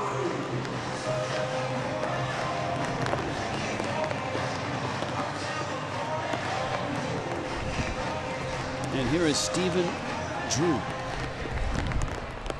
Now, this modern television facility here in Washington, D.C. not only is 8 stories high, but also does not have much cover from rain and wind.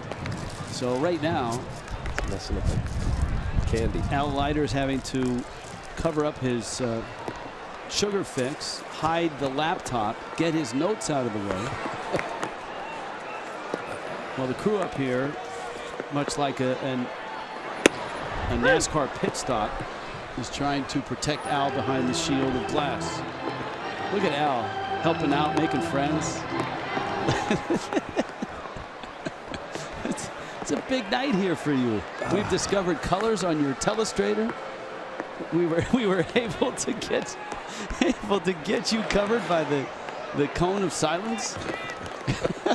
Now we're 7 stories up and we can't hear anything. I think 8. I counted 8 stops on the elevator, my friend. It's just the highest ever. When you're above the lights, as we are, the light standards, that's high. Drew still waiting. 1-2 comes, and it's fouled back.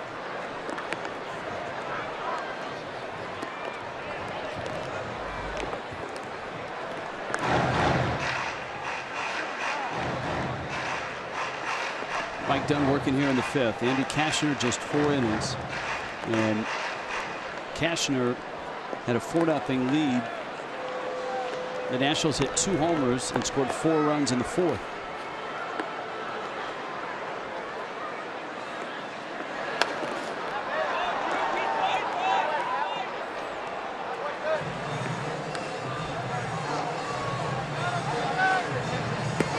And at this point, we could very easily be in Fort Lauderdale calling the game, right? I mean, once it closes up. Once it closes up, you can't look down and see anything. You can't see out. You have one of those squeegees? Even a guy who's looking for tips on the street's not going to squeegee this because it's 8. Look at Al, it's 8 stories up. You can't even see the seats down there. Yeah. All right. Get this right here. Get back on your telestrator, will you? Telestrator.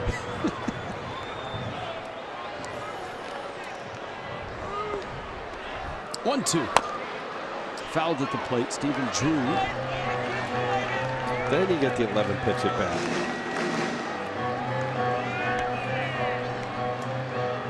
Although they did say that once this night got into the 9-10 o'clock hour, that the rain was going to increase in intensity. Drew fouls it back. Stopped.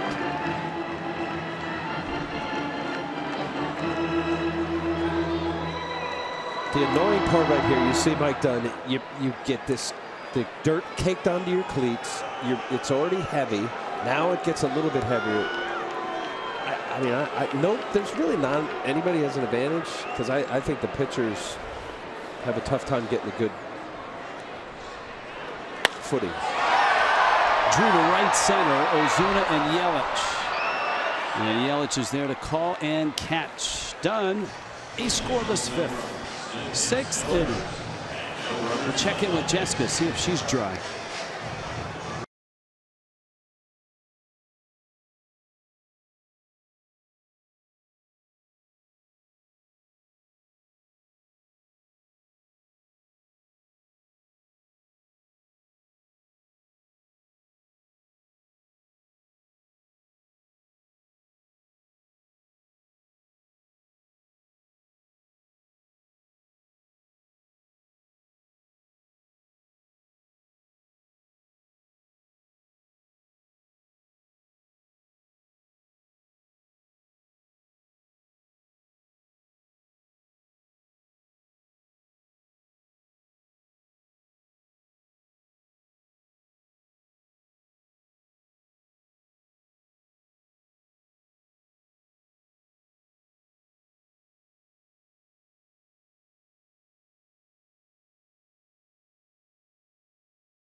It's wet. What a 4-4 game, and a good one. Let's check in with Jessica Blaylock and see if she's dry. Jess? See, now this is exactly how it's going to play out. It was pouring up until about 30 seconds ago. I thought this was going to be a much more dramatic shot, but now it seems like I don't even need my umbrella anymore. Well, Rich, all throughout the course of the week, we have seen different Major League Baseball teams honor the memory of Jose Fernandez. The Nationals have a Fernandez jersey hanging up in their dugout. They have his number 16 on the back of the mound. Well, the Miami Hurricanes football program decided that tomorrow they want to pay their respects to Jose as well. So on all of their helmets, they're going to wear a special sticker to honor Jose. And guys, it just proves that the legend of Jose Fernandez was so much bigger than Major League Baseball. Also shows what an important part of the community he was in South Florida. Yeah, without question. I mean, we heard from so many fans on Sunday, Monday, even through today, just on his impact, the impact on children, kids who are baseball fans, baseball players. Justin Bour, JT Realmuto, and Adeiny Echeverria. And Solis gets a strike. Bour has 2 hits. They both have knocked in runs.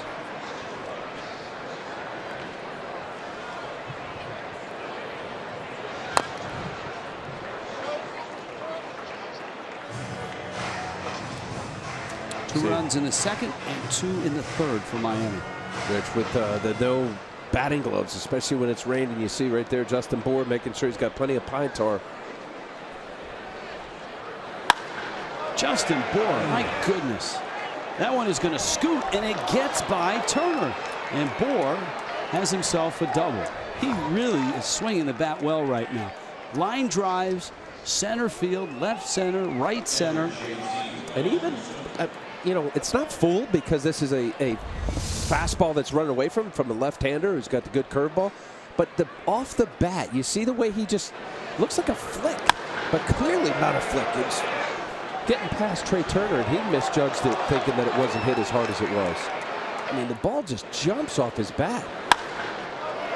He's been something. So he's 3 for 3 tonight. Remember in the series against the Mets, Bohr was 6 for 9. That's impressive right there, not just straight pull. So a chance to get him over, get him in. Realmuto takes out. JT fly to deep center and fly to shallow right. Earlier in the year, right? That was the whole thing. He was more of a pull hitter. You saw the big shifts. Yes. How many hits have we seen even this past week to left center field or even left field? Hit a couple line drives during the Mets series to left field. Realmuto with a fly ball to right. Bohr's going to tag. Harper's got a great arm. Bohr's on his way to third. Harper's throw is cut and Bohr's in there. And a nice job by Realmuto to get him over. And now it's Echeverria's job to get him in.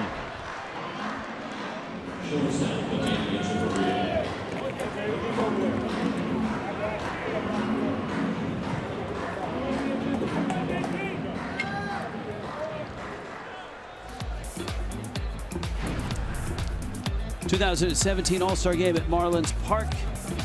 You can sign up and get ticketing updates, breaking news, and information about the All-Star Game. Go to marlins.com/ASG. You get all your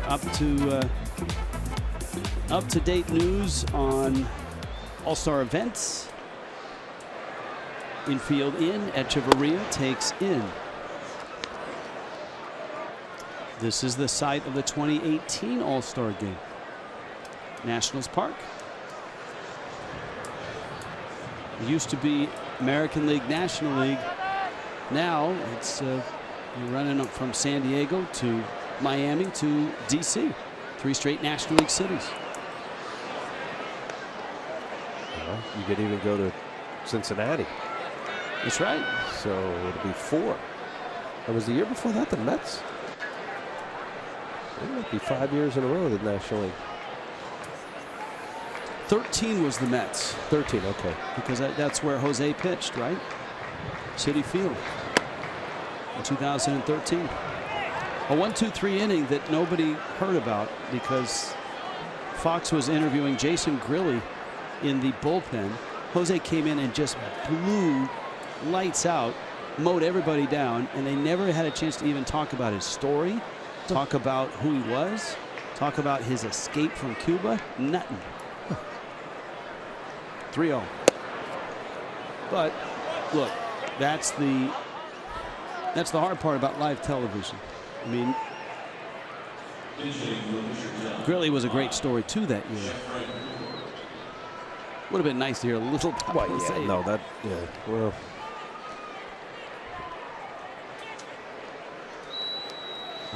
Jeff Francoeur is up, and Dusty Baker says, "Hey, I've got wristbands, toothpick. I'm going to throw some batting gloves on here and make a pitching change." And that's what he will do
Presenting sponsor of Miami Marlins baseball. Washington, D.C. 4-4 Marlins and Nationals. And the Fish have runners at the corners. And instead of a lefty for Jeff Francoeur, Nationals will bring in a right-hander.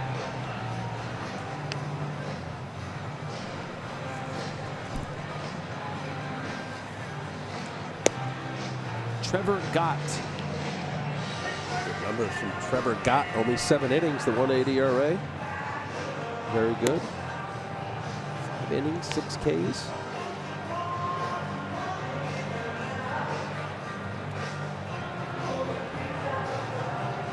He's been traded for Yunel Escobar from the Angels.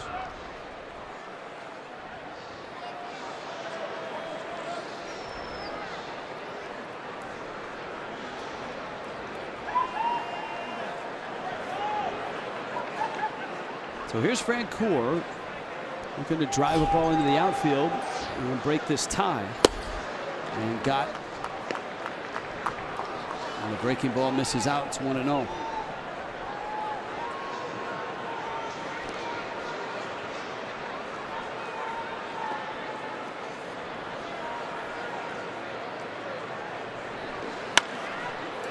And Francoeur pops it up on the infield. Drew makes the catch. And so there's 2 outs, and it's going to be up to D. Gordon. Trevor Gott, not the son or related to former Major League pitcher Jim Gott. Right-hander, right? Pirates, Dodgers. Francoeur got sawed off there. You're going to see Dusty Baker using up one of his 16 pitchers. September baseball, Rich. It's bigger than baseball. Kendall Toyota call to the pen. 4-4 Marlins Nationals.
And get it right.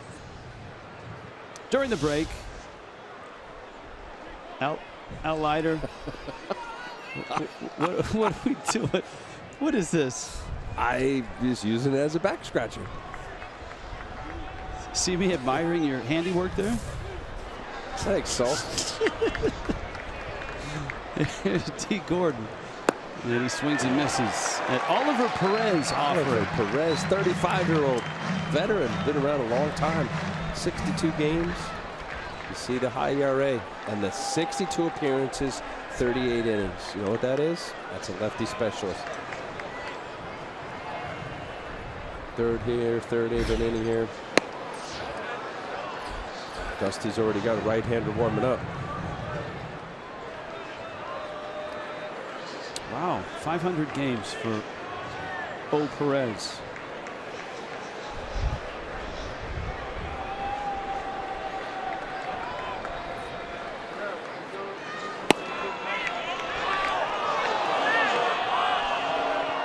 Counts 2-1. D. Gordon tonight is lined out, bounced out, and struck out. So the Nationals have 16 relievers in their bullpen tonight. Is that right? 16? Yeah, 16.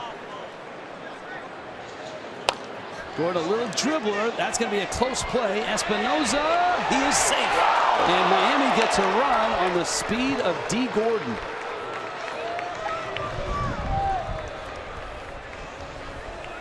And it's 5-4.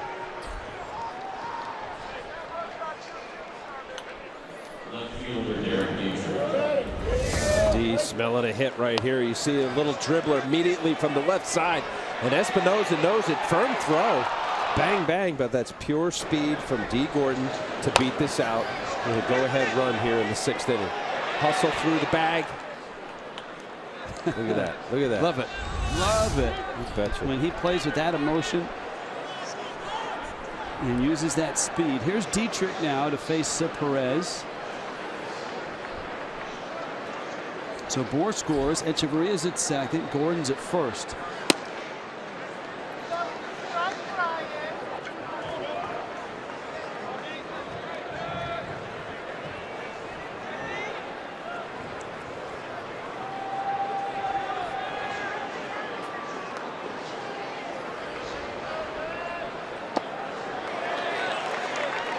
So if there's 16 pitchers and you go with what, 4 starters, you move your 5th starter in the bullpen, that means probably only 6 of the 16 are going to be on the postseason roster. That's right. You're probably, I think most clubs go with 7 relievers. Right, and 6 of them being regular relievers. You bring the starter down as a long man. Dietrich pulls it foul, which is amazing. That means there's 10 pitchers down there in that bullpen that aren't going to be playing in the division series. And unless something happens, they won't be in the League Championship Series or the World Series. And yet they are key parts of a ball club's pen in September. Down the stretch. Most of the guys, it's an honor. You call up a guy that was deserving based on a really fine minor league season. Reward him. You see Mike Maddox, the pitching coach.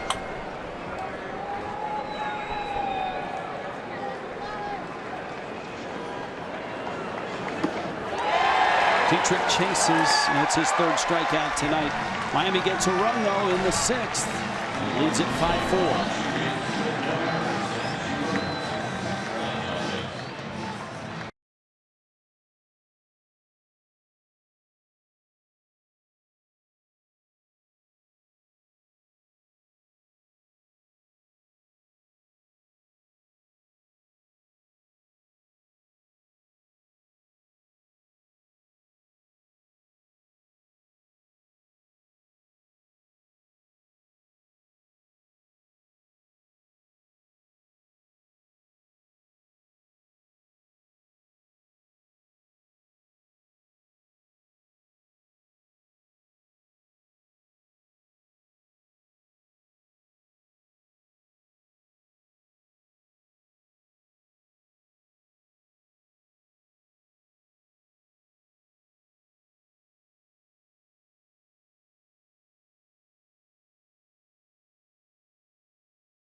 Place your deposit on a 2017 season ticket plan today.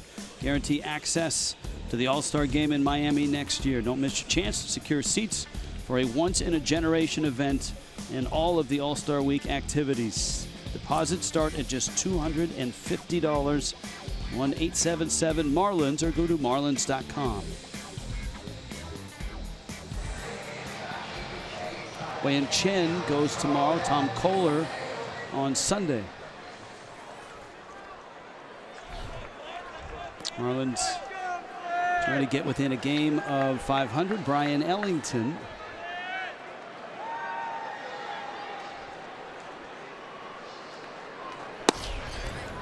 And the hard-throwing Ellington misses outside to Clint Robinson.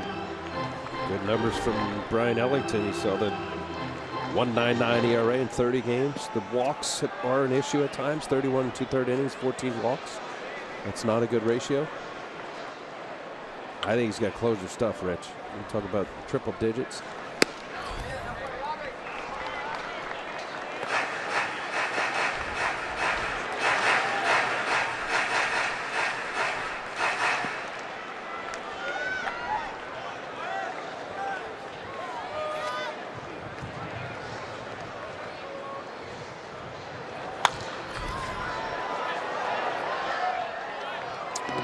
So if you are Al Leiter, manager of a team, or Al Leiter, general manager of a team, do you want your closer to throw close to triple digits? Do you want your closer to be a crafty guy who can...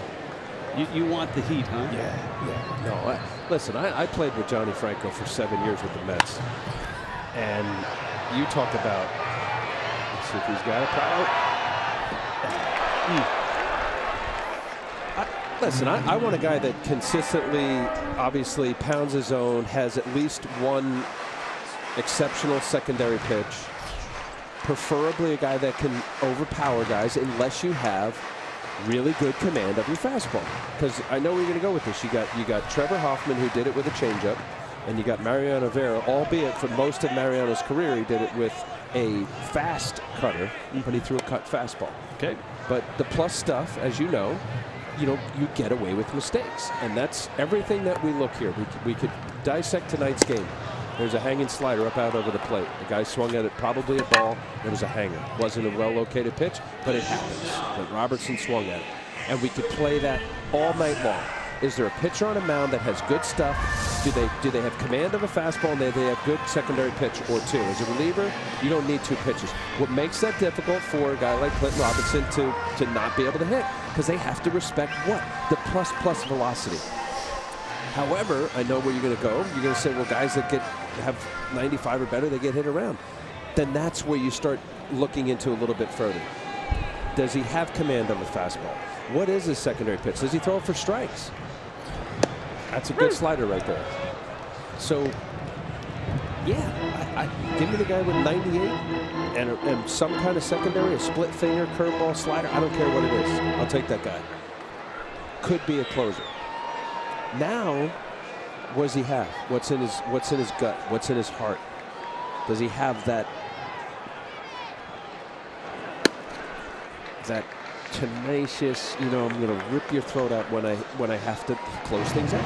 Because as a closer, you don't have a parachute. And that's why when I listen to all these sabermetric, it doesn't matter how leverage inning, you bring your closer in the 7th inning. When you know you're the guy on the mound in a home ballpark, that they're all cheering to close out a 1-0 game, the heartbeat plays into that.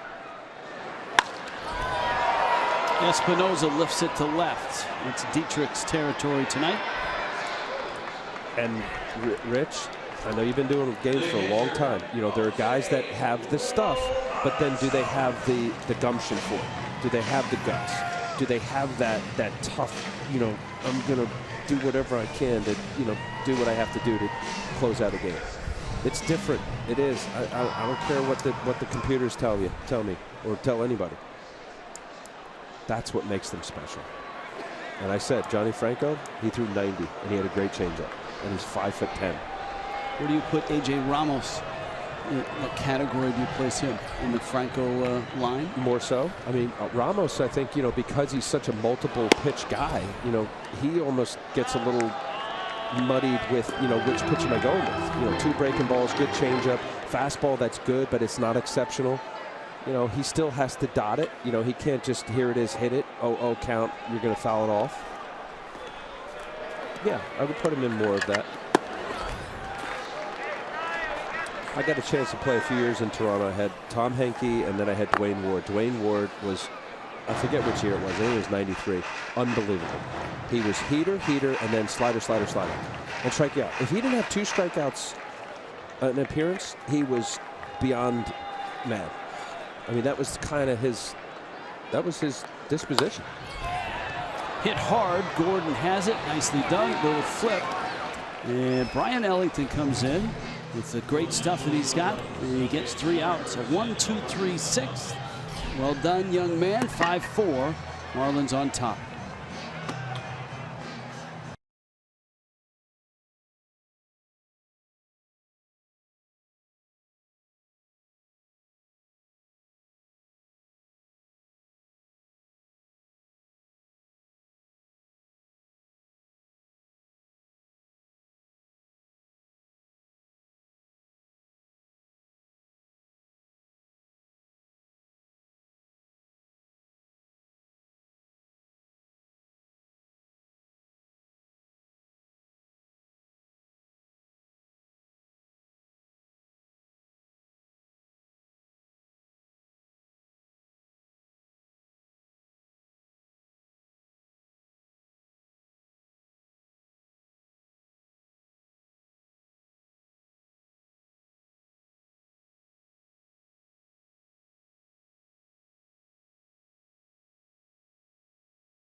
Marlins on top. Jefferson Memorial. So we had Lincoln, Jefferson. We got a few to go. It's a 3-game series now. We don't want to run out. Wait a minute. Where's the racing presidents? Did they race tonight? And we missed it? We were closing the windows. That's what was happening. That's true. We were closing the windows. We're going to need to do it again here pretty soon because it's starting to blow back in. Rafael Martin. It's a good story, Rich. Rafael Martin's 32 years old. After high school, he worked as a construction worker for 4 years and went to a tryout camp and was signed out of a tryout camp. In 2007.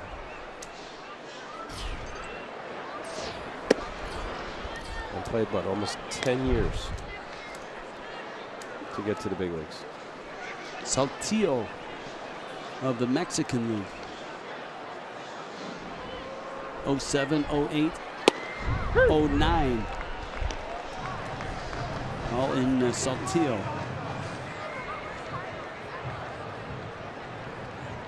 Before the Nationals signed him as a non-drafted free agent. Got to the big leagues last year. I like those stories. Actually grew up in San Fernando, California. Jurupa Valley, Mira Loma, California. Played in the Mexican League. Riverside area. Line drive off the bat of Prado. And it's caught there by Robinson. Even just hard outs from Martin Prado. Smash. Right to Clint Robinson. Can't do anything about it. Hit the ball hard. Hey, ladies and gentlemen, please welcome Dusty Baker to the mound. Dusty says, I've got 16 pitchers, and I'm gonna get 10 of them in tonight. Here comes the 6th one. It's Kendall Toyota called to the pen. We hardly knew you, Rafael Martin.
reach yet? No. That's all right. He's got his slickers on. Yeah, maybe Sunday I'll introduce you. He's got the, what is it, Gorton's of Gloucester fisherman. Did your mom ever, restaurant? Mom ever, did you, like on a Friday night, your mom ever fix fish sticks for you? Deprived, no. Gorton's fish sticks? Gordon's. I think it's Gorton's. Maybe not. Google it. I believe it. Maybe you can draw it on the tennis string. But that's the outfit. Wellington's Sean Burnett is in the ballgame.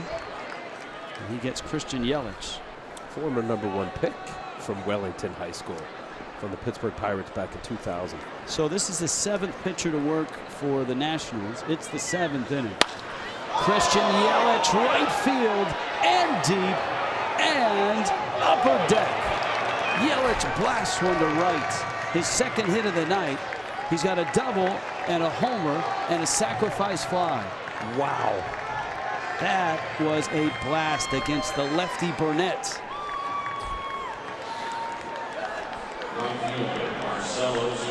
Just the more I watch Christian Yelich, he's fun to watch. This guy knows how to hit. 21 home runs on the year, 96 RBIs.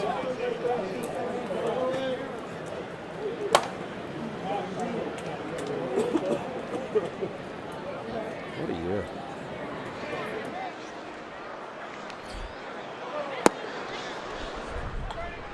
He got ahead here. It was a 1-0 count. Burnett just doesn't have enough. Tried to come inside. Beautiful swing. Got back elbow in. Tight, compact. Look at how balanced he was. No drift. His head was right on line. Beautiful swing.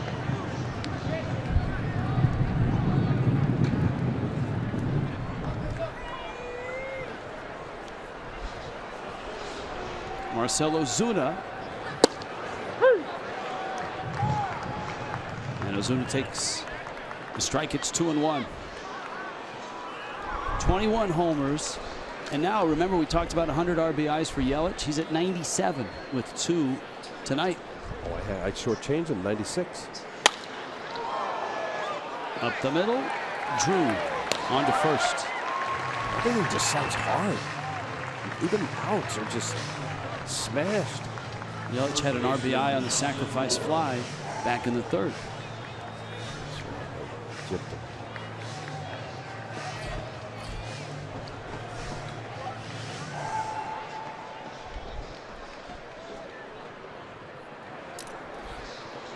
Here's Bohr now.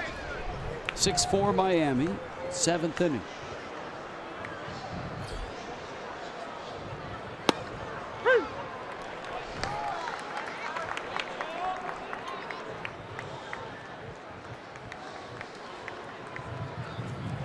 I don't know about you, but the mouth kind of creeps me out. Justin Bohr, right field. That's going to hang up in the wet.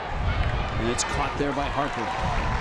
Marlins will settle for a Christian Yelich homer. 6-4 Miami.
lobster, maybe?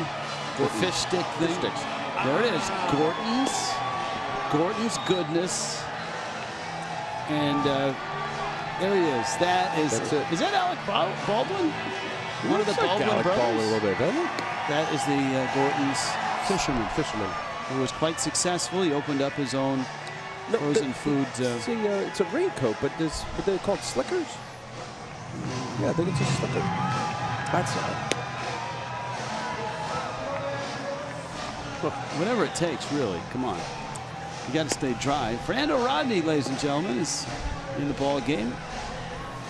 Marlins have a 2-run lead here in the 7th. I haven't seen Fernando Rodney pitching in a while.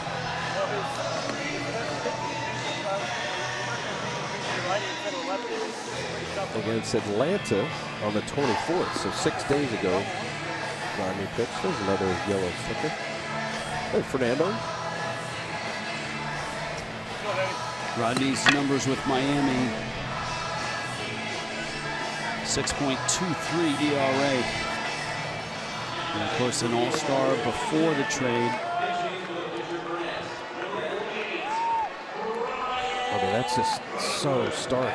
You can't explain it. For a guy that's healthy, it couldn't be more opposite.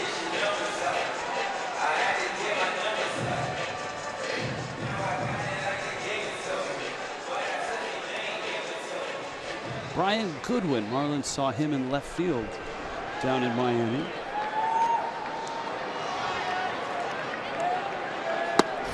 And Goodwin in that 9 spot. He'll lead it off here in the 7th against Fernando Rodney. Trey Turner, Jason Worth will follow. Rodney with a fastball for a strike. Goodwin had a really good year in the minor leagues.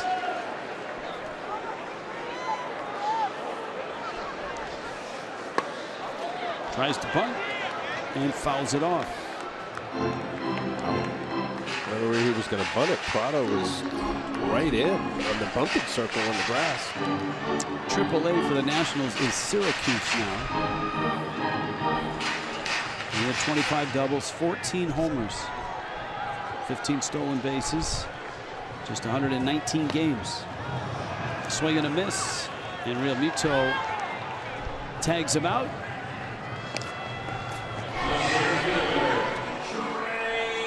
Brian Goodwin, welcome to Fernando Rodney's changeup. Just pulls the string, cannot hold up. I don't know how many changeups he's seen down in Syracuse AAA, but that was a good one. And really, you know, you look at Fernando's, and I was saying that the splits are just, you couldn't get more opposite in how good they were before the trade. One thing that Fernando has not done well consistently since the trade, 34 and 2/3 innings. 25 walks since he's been with the Marlins. Way too high. Out to short, and Echeverria. Trey Turner bounces out. And that'll bring up Jason Worth's spot. And it looks like he will not hit here. It's like Michael Taylor. Fort Lauderdale guy. Westminster High School Fort Lauderdale guy. What a nice kid, too. Good kid. Not anymore, I guess, right? He's 25 years old, been around a few years with the Nets. To you and me. Well, yeah, no, he's a kid. But I think I got to be careful with that, calling somebody a kid. He's an adult man. 3 years now with the Nationals. Quick bat. Gosh, he's got not too many heaters get past Michael Taylor. That little changeup.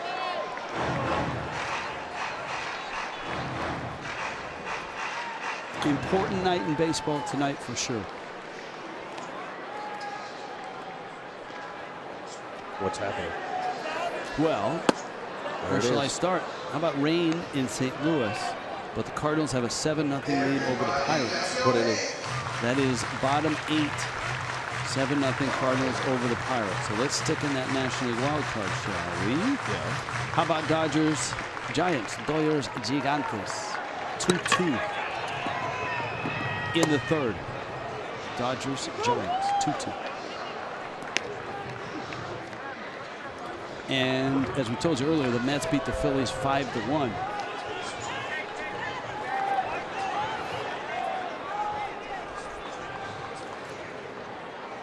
That's a final, right, Mets? It is. Mets is a final. Others are not final, as we noted. St. Louis 7-0 over the Pirates. That's delayed in the bottom of the 8th.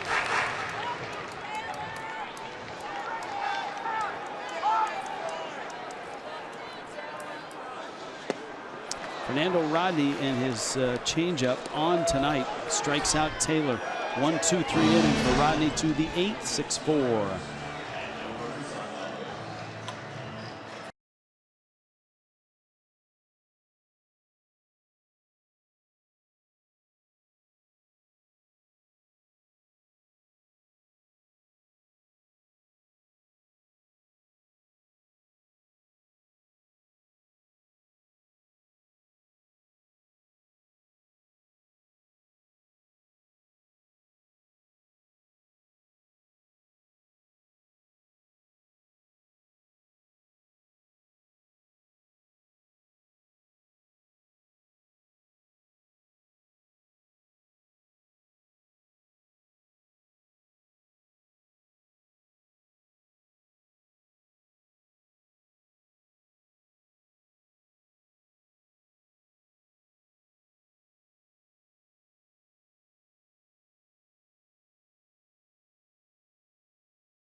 Continues tomorrow. Weigh in Chen and Tanner Roark.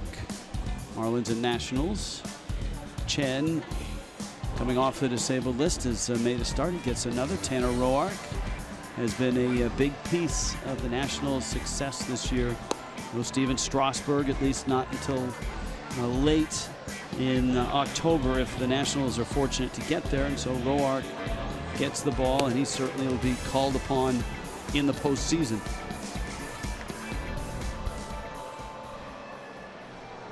And there is Chen. If you're just joining us, this has been a wet night. Rain delay. This game didn't start until 8:45. Delay of about an hour and 40 minutes. Marlins jumped out to a 4-0 lead. 2 runs in the second, 2 in the third. Andrew Kashner cruised until he hit the 4th. And the Nationals hit 2 out of the ballpark. Tied it, but the Marlins in the 6th and the 7th have single runs. One of those, a mammoth home run by Christian Yelich. There's Goodwin. He's in left. And Dusty Baker has yet another pitcher in there here in the 8th inning. And a dribbler up the first base line. Blake Trinan is in right now. Trinan is in the 2 spot in the order.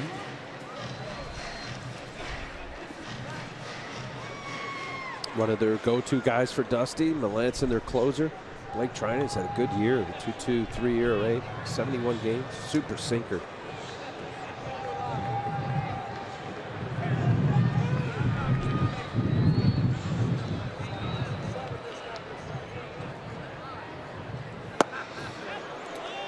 And a sharp breaking ball gets a strike to Real Muto. JT tonight is 0 for 3.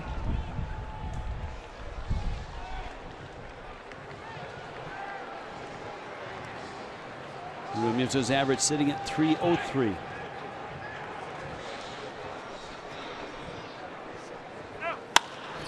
Real Muto knocks that into left center field. Diving catch. It's Turner. Shortstop in college and a middle infielder coming up in the minor leagues. He has taken to center field. Wow. This was off the bat. Line drive. It started dying a little bit. Maybe had some topspin to it. But Trey Turner, he's so quick. What an athlete. You mentioned a shortstop in college, middle infield. They didn't know really where to put him. I think they found a home for him. That was a heck of a play. And you betcha that a baby. Blake Trinan, every pitcher appreciates great plays like that from Trey Turner. Lake Worth home for him. Echeverria with 1 out.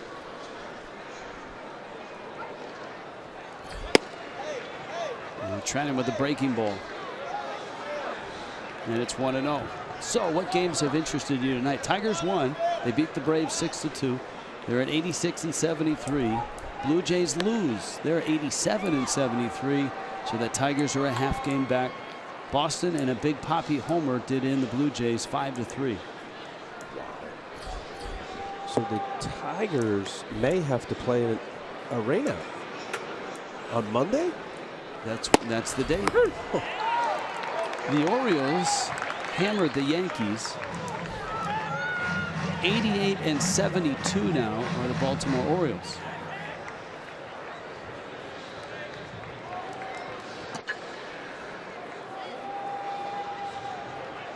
So the Orioles have clinched at least a spot in a 3-way tie for the wild card spot. So they've clinched a spot in a 3-way. What'd the Mariners do? Can we throw them in the mix? We're going to go deep. So they would have to win or they're done. No, that's not true.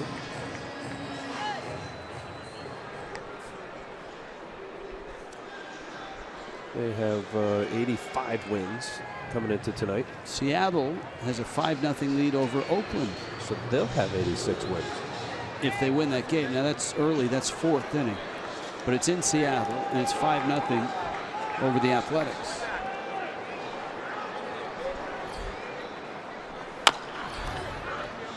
Chris Johnson up. We saw the scenarios for a 3-way tie. What about a 4-way tie? Then he said, sorry, we can't do 4-way. They would have like a jamboree or something with all 4 teams in the same diamond at the same time.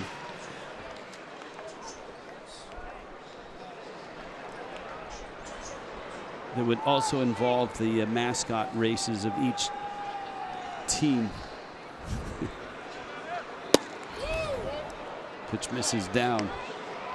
And that Giants Dodgers game is still 2-2, bottom 3 in San Francisco.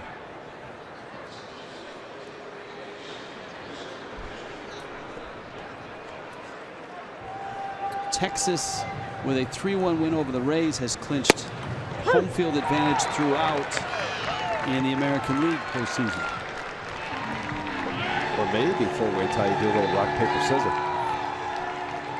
Rock, paper, scissors. Isn't there some country where they break a tie by that? I think there's something. You mean a baseball league? No, like a business deal or something. Chris Johnson, breaking ball, lines it into left.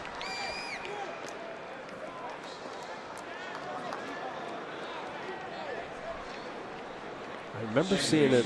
I saw the story. I think it was an art deal in Japan. And it was like Christie's against Sotheby's, and they couldn't decide on who would pick. And they was like, okay, let's rock, paper, scissors. So they didn't call it Rochambeau? I think it was rock, paper, scissors. Okay. When I was a kid, that's what they called it. Rochambeau? Yeah. I don't know why.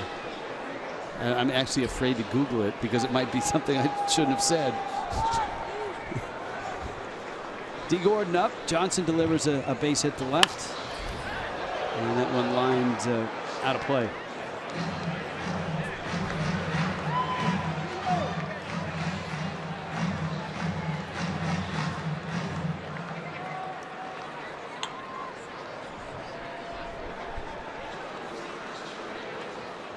Here at 6-4, Miami. Now, for the Nationals, this is a meaningful game. They're trying to get home field advantage in that Dodger series. And the magic number to do it is 2. So the odds are good that they'll do it before the weekend is up. They What's need the Dodger score? Dodger score is 2-2 in the bottom of the 3rd. And we've got that game on here in the booth. So Al, you can follow along. And we can. I mean, that's a pretty good pitching matchup, right? That's Rich Hill, Mr. Perfect Game, Moore, right? and Bumgarner. Bumgarner. I know it's Rich Hill. You say it's Bumgarner, I believe it. I wouldn't make a habit of that, believing me, but that's just an educated, Yes, it is. uneducated guess. Though I was impressed that you dropped a Christie's and a Sotheby's and an art deal. Pretty impressive stuff. D. Gordon bounces out 6-4 fish.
Bottom 8. Marlins are going to make some moves here. David Phelps into the ball game. Phelps is going to get the 8th.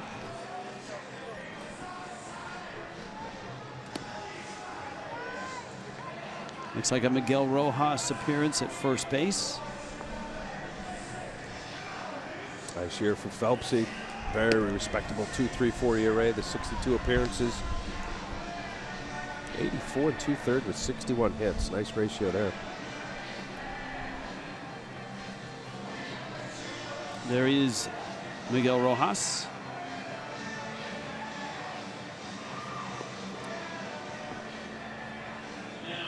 And Destin Hood is going to end up in left field. And so he comes in for Dietrich. Bryce Harper has not had the best of nights. He has struck out 3 times.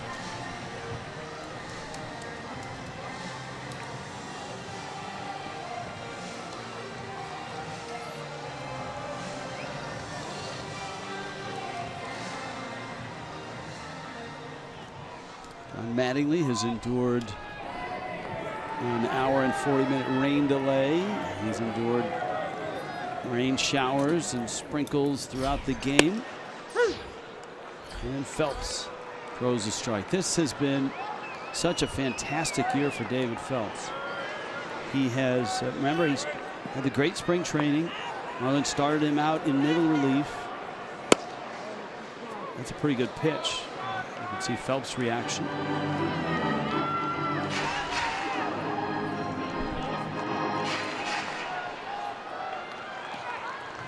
That's why I said it was a pretty good pitch. They give up on it. That two-seam comeback. Sometimes umpires give up on it. Al, not many people have the type of season that David Phelps has had. You start in middle relief, pitch your way into high leverage spots in the 8th inning, have to close a few games. Then when the team needs a starter, you jump into the rotation and you're a really good starter. He gets hurt with a little side issue. When he comes back, Marlins put him in the pen. They don't have enough time to ramp him up as a starter, and there goes Harper down for the 4th time tonight. Wow. The sombrero. Yes. And Phelps, in every role, when he's been asked to close games, he's done it. When he's been asked to pitch in the 8th, he's done it and done it well. When he was a starter, he was really good at that. Oh, backdoor slider right there. Boy, have you seen Bryce Harper just so twixt in between? Just swinging that pitches over his head, off the plate, pulling off. And you know that's one of the conundrums, I think, for managers of teams that are not in the wild card, that are going to have 3 or 4 days from Sunday till they play. If you've got a guy like Harper, you're trying to get him going. I don't think batting practice or simulated games are going to do it. Prior to his thumb getting hurt from that slide at third base 4 or 5 days ago, he was starting to feel better. He had like 6 or 7 game hitting streak leading up to that. So if that's, I mean, look, if you think that's a factor, and it might just be, do you shut him down tomorrow and Sunday, give that thumb rest so that when he gets to the postseason, it's healthy? So you gotta hope that your player is truthful, right? I mean, is he going to give you the truthful answer? I know during the year he's had some issue with his neck or trap or shoulder, and repeatedly Dusty's been asked, is he okay? He's like, no. He keeps telling him he's okay. It's really hard for me to believe that such a talented young player like Bryce Harper, we showed the splits from last year to this year. I mean, it's not even close. Okay, I get a little drop off. You had a bad month or so here or there, but I mean, he's like 100 points off. So if you're telling me he's healthy, it just something doesn't feel right. Something's not right. 2-2. You're not talking about a guy who had like an amazing year at 39 years old, now he's 40. And, it's like things slow down.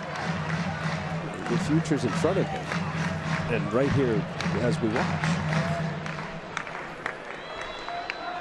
Full count to Rendon, who homered in the 4th. Fouls it back. Jessica Blaylock, you've got more on Bryce Harper.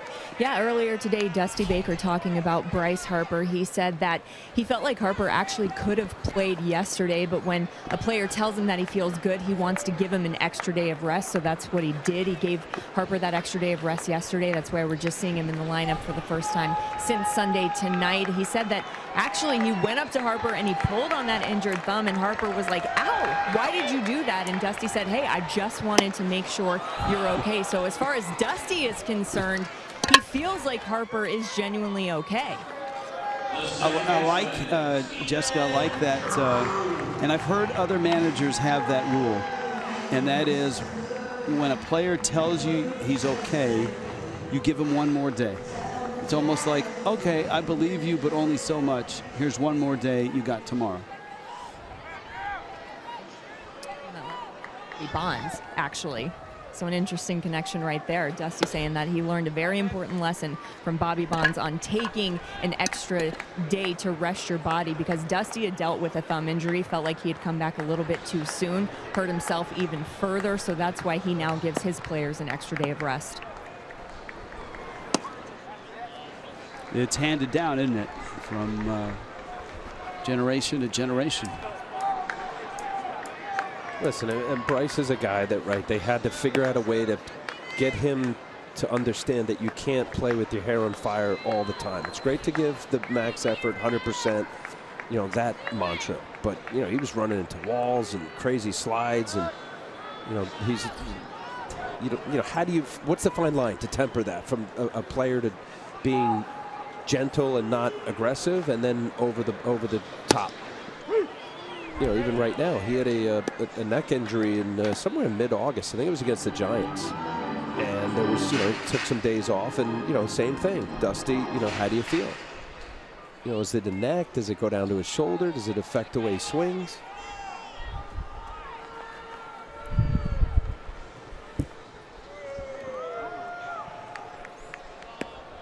A few gusts of wind pushing their way through Nationals Park, which is rather empty at this point. A long night endured by all on a rain delay, a lot of wet stuff throughout the game. When does that last train leave the station? 11:20. It's 11:33. So that's, I mean, and there's talk of that too.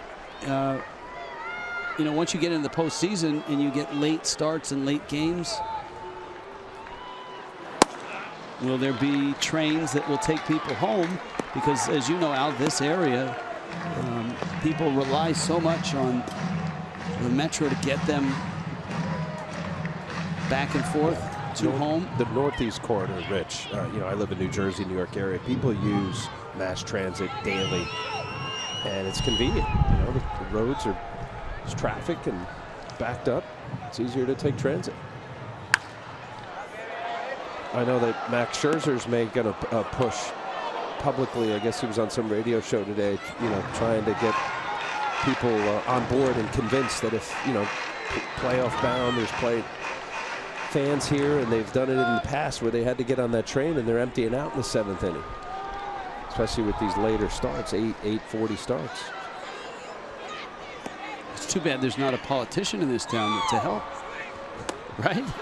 Wow, what a hit. What a David Phelps. Phelps in the 8th. So good. Lights out with Harper and Rendon. And a 3 strikeout inning. 1, 2, 3. What a year he's had.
Baseball. Fox Sports Florida is brought to you by Southwest Transparency, low fares, nothing to hide. By Ram, get power you can depend on at Ram Power Days. And by your South Florida Honda dealers. Al, where are we on our Monument scoreboard tonight? I think we showed Washington Monument, Lincoln Memorial, and the Jefferson Memorial. Oh, there we go. So we got 3 down. I love the light up on top. Actually kind of spooky, huh?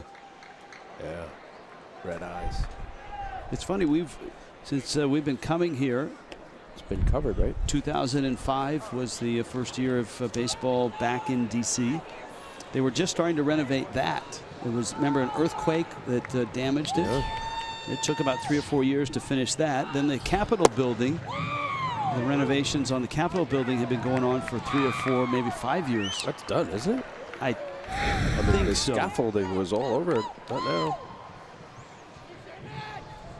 What a great city. I think they're still waiting for the carpeting and curtains. Curtains. Great city. Miguel Rojas is in Dietrich's spot with Prado and Yelich behind him, and Treinen misses out. And now we've been told that the Washington Monument has been closed indefinitely with elevator problems. Oh, that's one of my worst nightmares.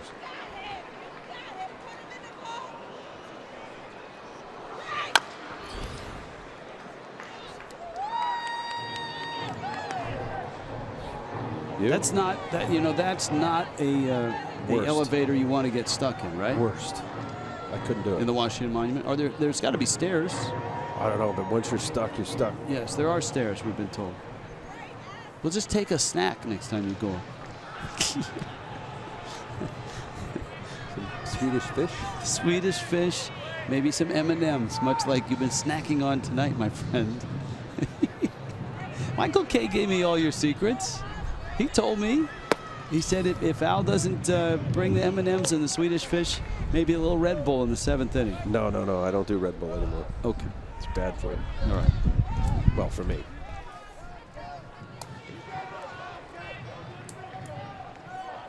Rojas hits first at bat. He's had a really solid year. Very good defensively wherever you put him. He's had some moments offensively. He fouls it at the plate. Versatility, right? I mean, the fact that Don Mattingly could bring him in, put him anywhere, infield, heck, you could throw him in the outfield. You have that kind of athleticism to be able to play in any position. So valuable. Kind of you're seeing that more and more of the Ben Zobrist type players.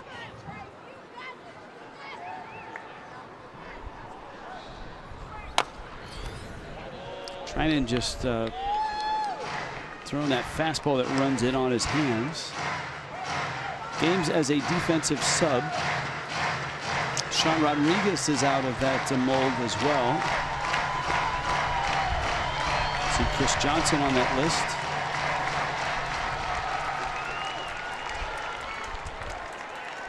Javi Baez is a really good defender wherever you put him for the Cubs.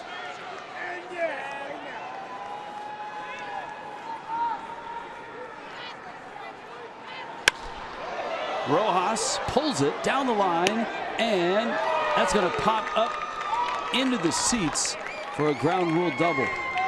Nice job by Miguel Rojas. This is a changeup after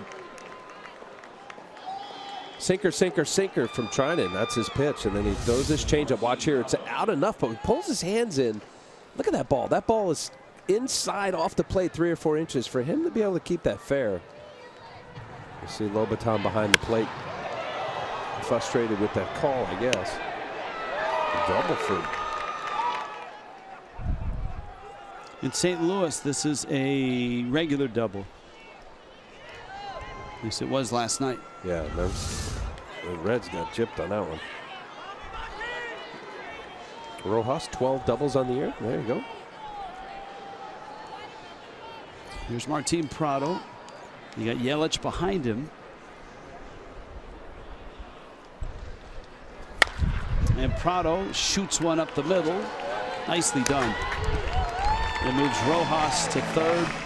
He is quite possibly the best situational hitter in the game. I'm with you. I think this is a special skill for hitters to be able to identify the situation. Nobody out, push another run, give your closer another tack-on run late in the game. You get high fives for that.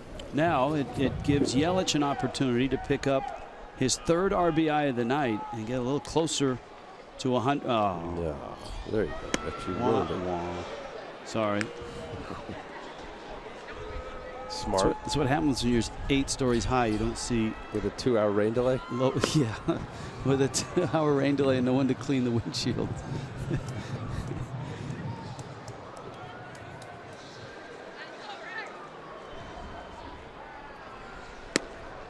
Well, every single at bat, Yelich smoked it. Double, line drive to center, an error by the first baseman, a hard hit grounder, and then the home run. It was a smart move right here. Double play in order. You know, Dusty Baker's due for a pitching change, isn't he? Probably. He hasn't gone more than 10 minutes without a What's pitching he up change. to? Is it 7 or 8? He's staying put. 7. Well, as every manager will tell you, if that's what they allow me to do in the September, I'm going to use every weapon I can. That changes this. I'm very confident that the A lot new of people are complaining. players agreement, that's going to change. Well, especially the new commissioner, Rob Manfred. He's, initiative of trying to make games a little shorter, keep the pace going. Ozuna pulls it foul. And, listening to Rob Manfred speak about that, time of game is important, but pace of play. And, using 7 or 8 relief pitchers just takes the life and the air right out of the balloon. Especially mid-inning, right? Because you're going to have commercial breaks anyway at the end of the end of each inning. No but question. Of these moves that he had, 5 of them were during the inning pitching changes. Ozuna scattering both Rojas and Lenny Harris. So that in itself, Rich, is just that alone. Of the 6 relievers, Latos came in a fresh inning. Everybody else came in between innings. So you got approximately 10 minutes of just pitching changes. And we've seen as well, and we saw it the other night, where a manager waits for the inning to start and a guy to come to the plate before making a pitching change before anybody throws a pitch. Ozuna, a laser to center. How about that? Marcell Ozuna has hit 4 balls very hard, and he's 2 for 4, actually 2 for 5. 2 line drive outs, 2 line drive singles, and a strikeout.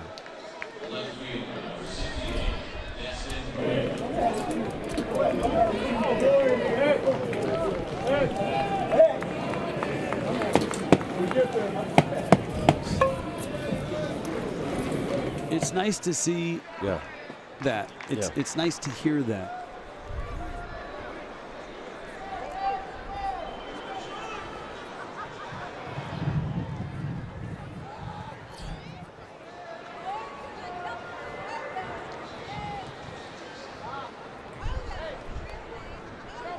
Destin Hood's first at bat. Now, just before the at bat, after the intentional walk to Yelich, left of the screen, Giancarlo. What's he do as a part for the course is walking you. They want you. Don't let them do it. Hood, little grounder out towards short. Espinoza on to first in time. 2 outs. Runners second and third.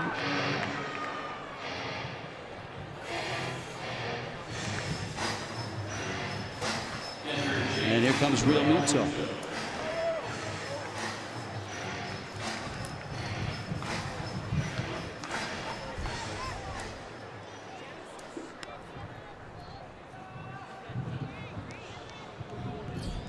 A.J. Ramos in Miami's pen with 2 outs. And the Nationals are going to walk Real Muto to get to Echeverria. What's he saying there? Well, you got the 303 hitter and Real Muto. Even though Echeverria's last at bat, nice. So he got 2 hits. Echeverria 1 for 3. 1 for 3. RBI single. That was way back when A.J. Cole was pitching. Latos, Solis, Gott, Perez, Martin, Burnett, Trinan. And still Trinan? Yeah, Dusty's thinking about it.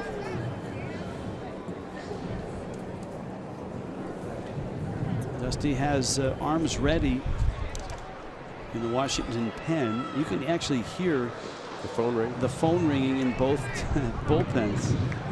We have great audio here in DC. And that ringing sound you heard was actually Miami's bullpen. The Marlins may want to get somebody up in case Echeverria clears the bases. Etch bounces one over the middle. Drew's going to get to the bag and step on it. The Marlins are done, but they add an insurance run, and it's a 3-run lead for the Fish and A.J. Ramos.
Presidents. Oh, wait a minute. Teddy's with him. George and Teddy still up on a late night with a Fish here in DC. Checkers brings you Marlins live after the game.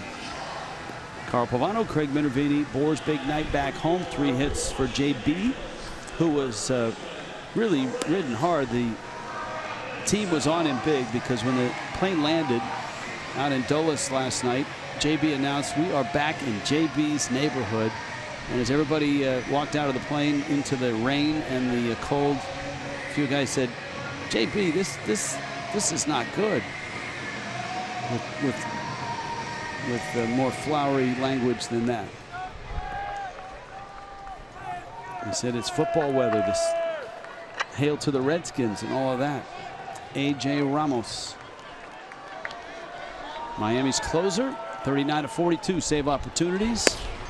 And a fastball misses out to Clint Robinson. David Phelps was just dominant in the 8th inning. He struck out the side.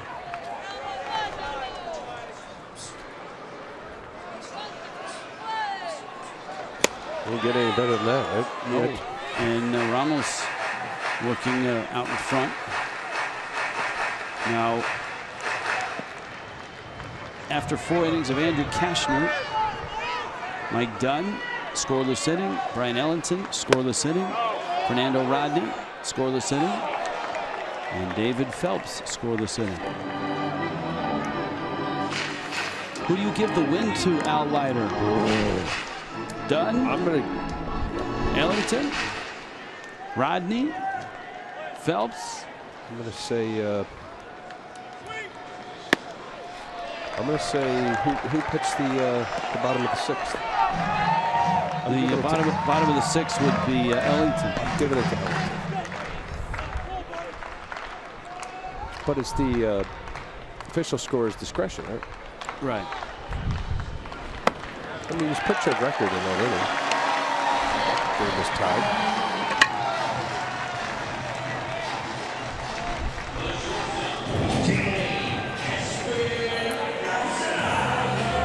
Clint Robinson walks. Danny Espinosa is coming up. So you get ahead too. I mean, Ramos got ahead of Robinson. It's ahead of Robinson, and then you kind of monkey around with all your pitches. And you said earlier about Ramos and his pitching repertoire selection. Fastball, slider, change. There's a curveball. There it is right there.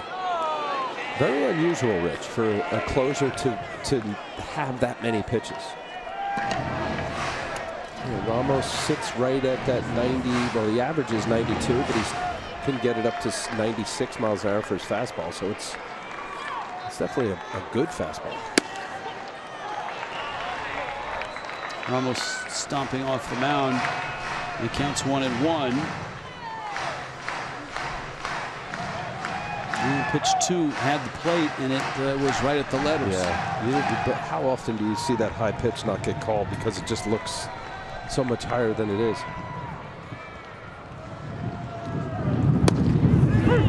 He goes back with a curveball and gets a strike.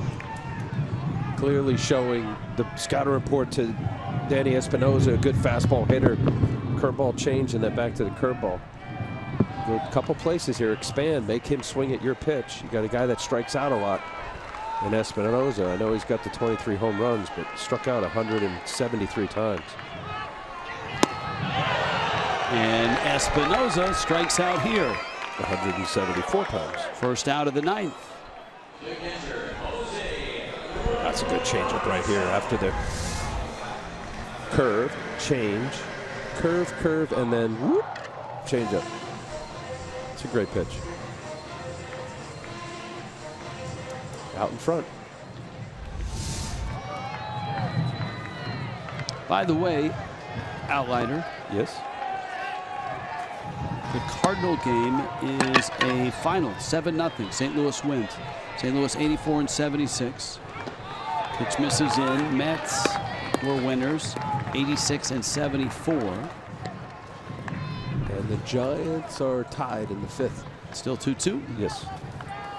Bumgarner, Hill. So the Cardinals now are tied in the win column, right? With San Francisco, both 84. San Francisco's 84-75. Wait, in the win column, they're both 84. Yes, no, they are. You're right. San Francisco with a win would get to 85-75 and stay a game ahead. But if the Dodgers win, the Giants and the Cardinals would be tied, with the Mets sitting ahead of them. Ramos catches the outside corner.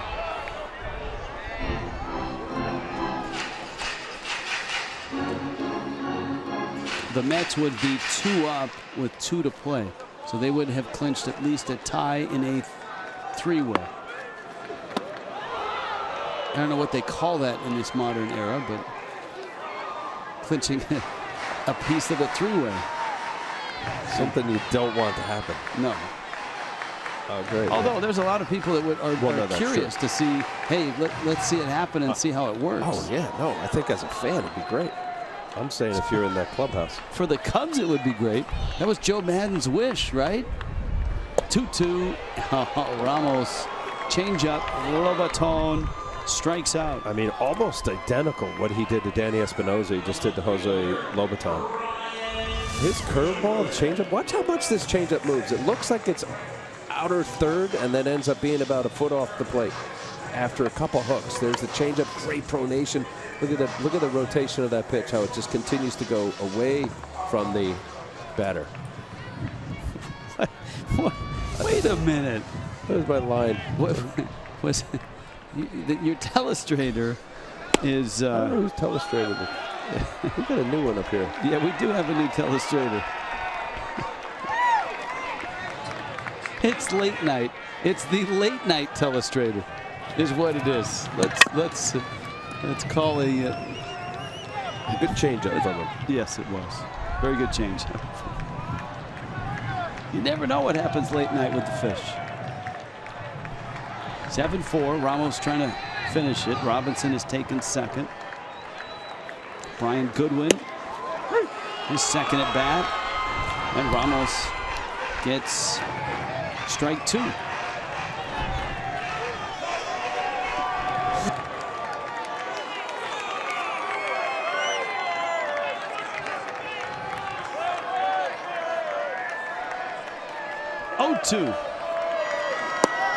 Outside corner, ball game, and Miami wins it. And a good one to get to open up this final series of the season. Team in really in need of a pick-me-up, and they get a win here.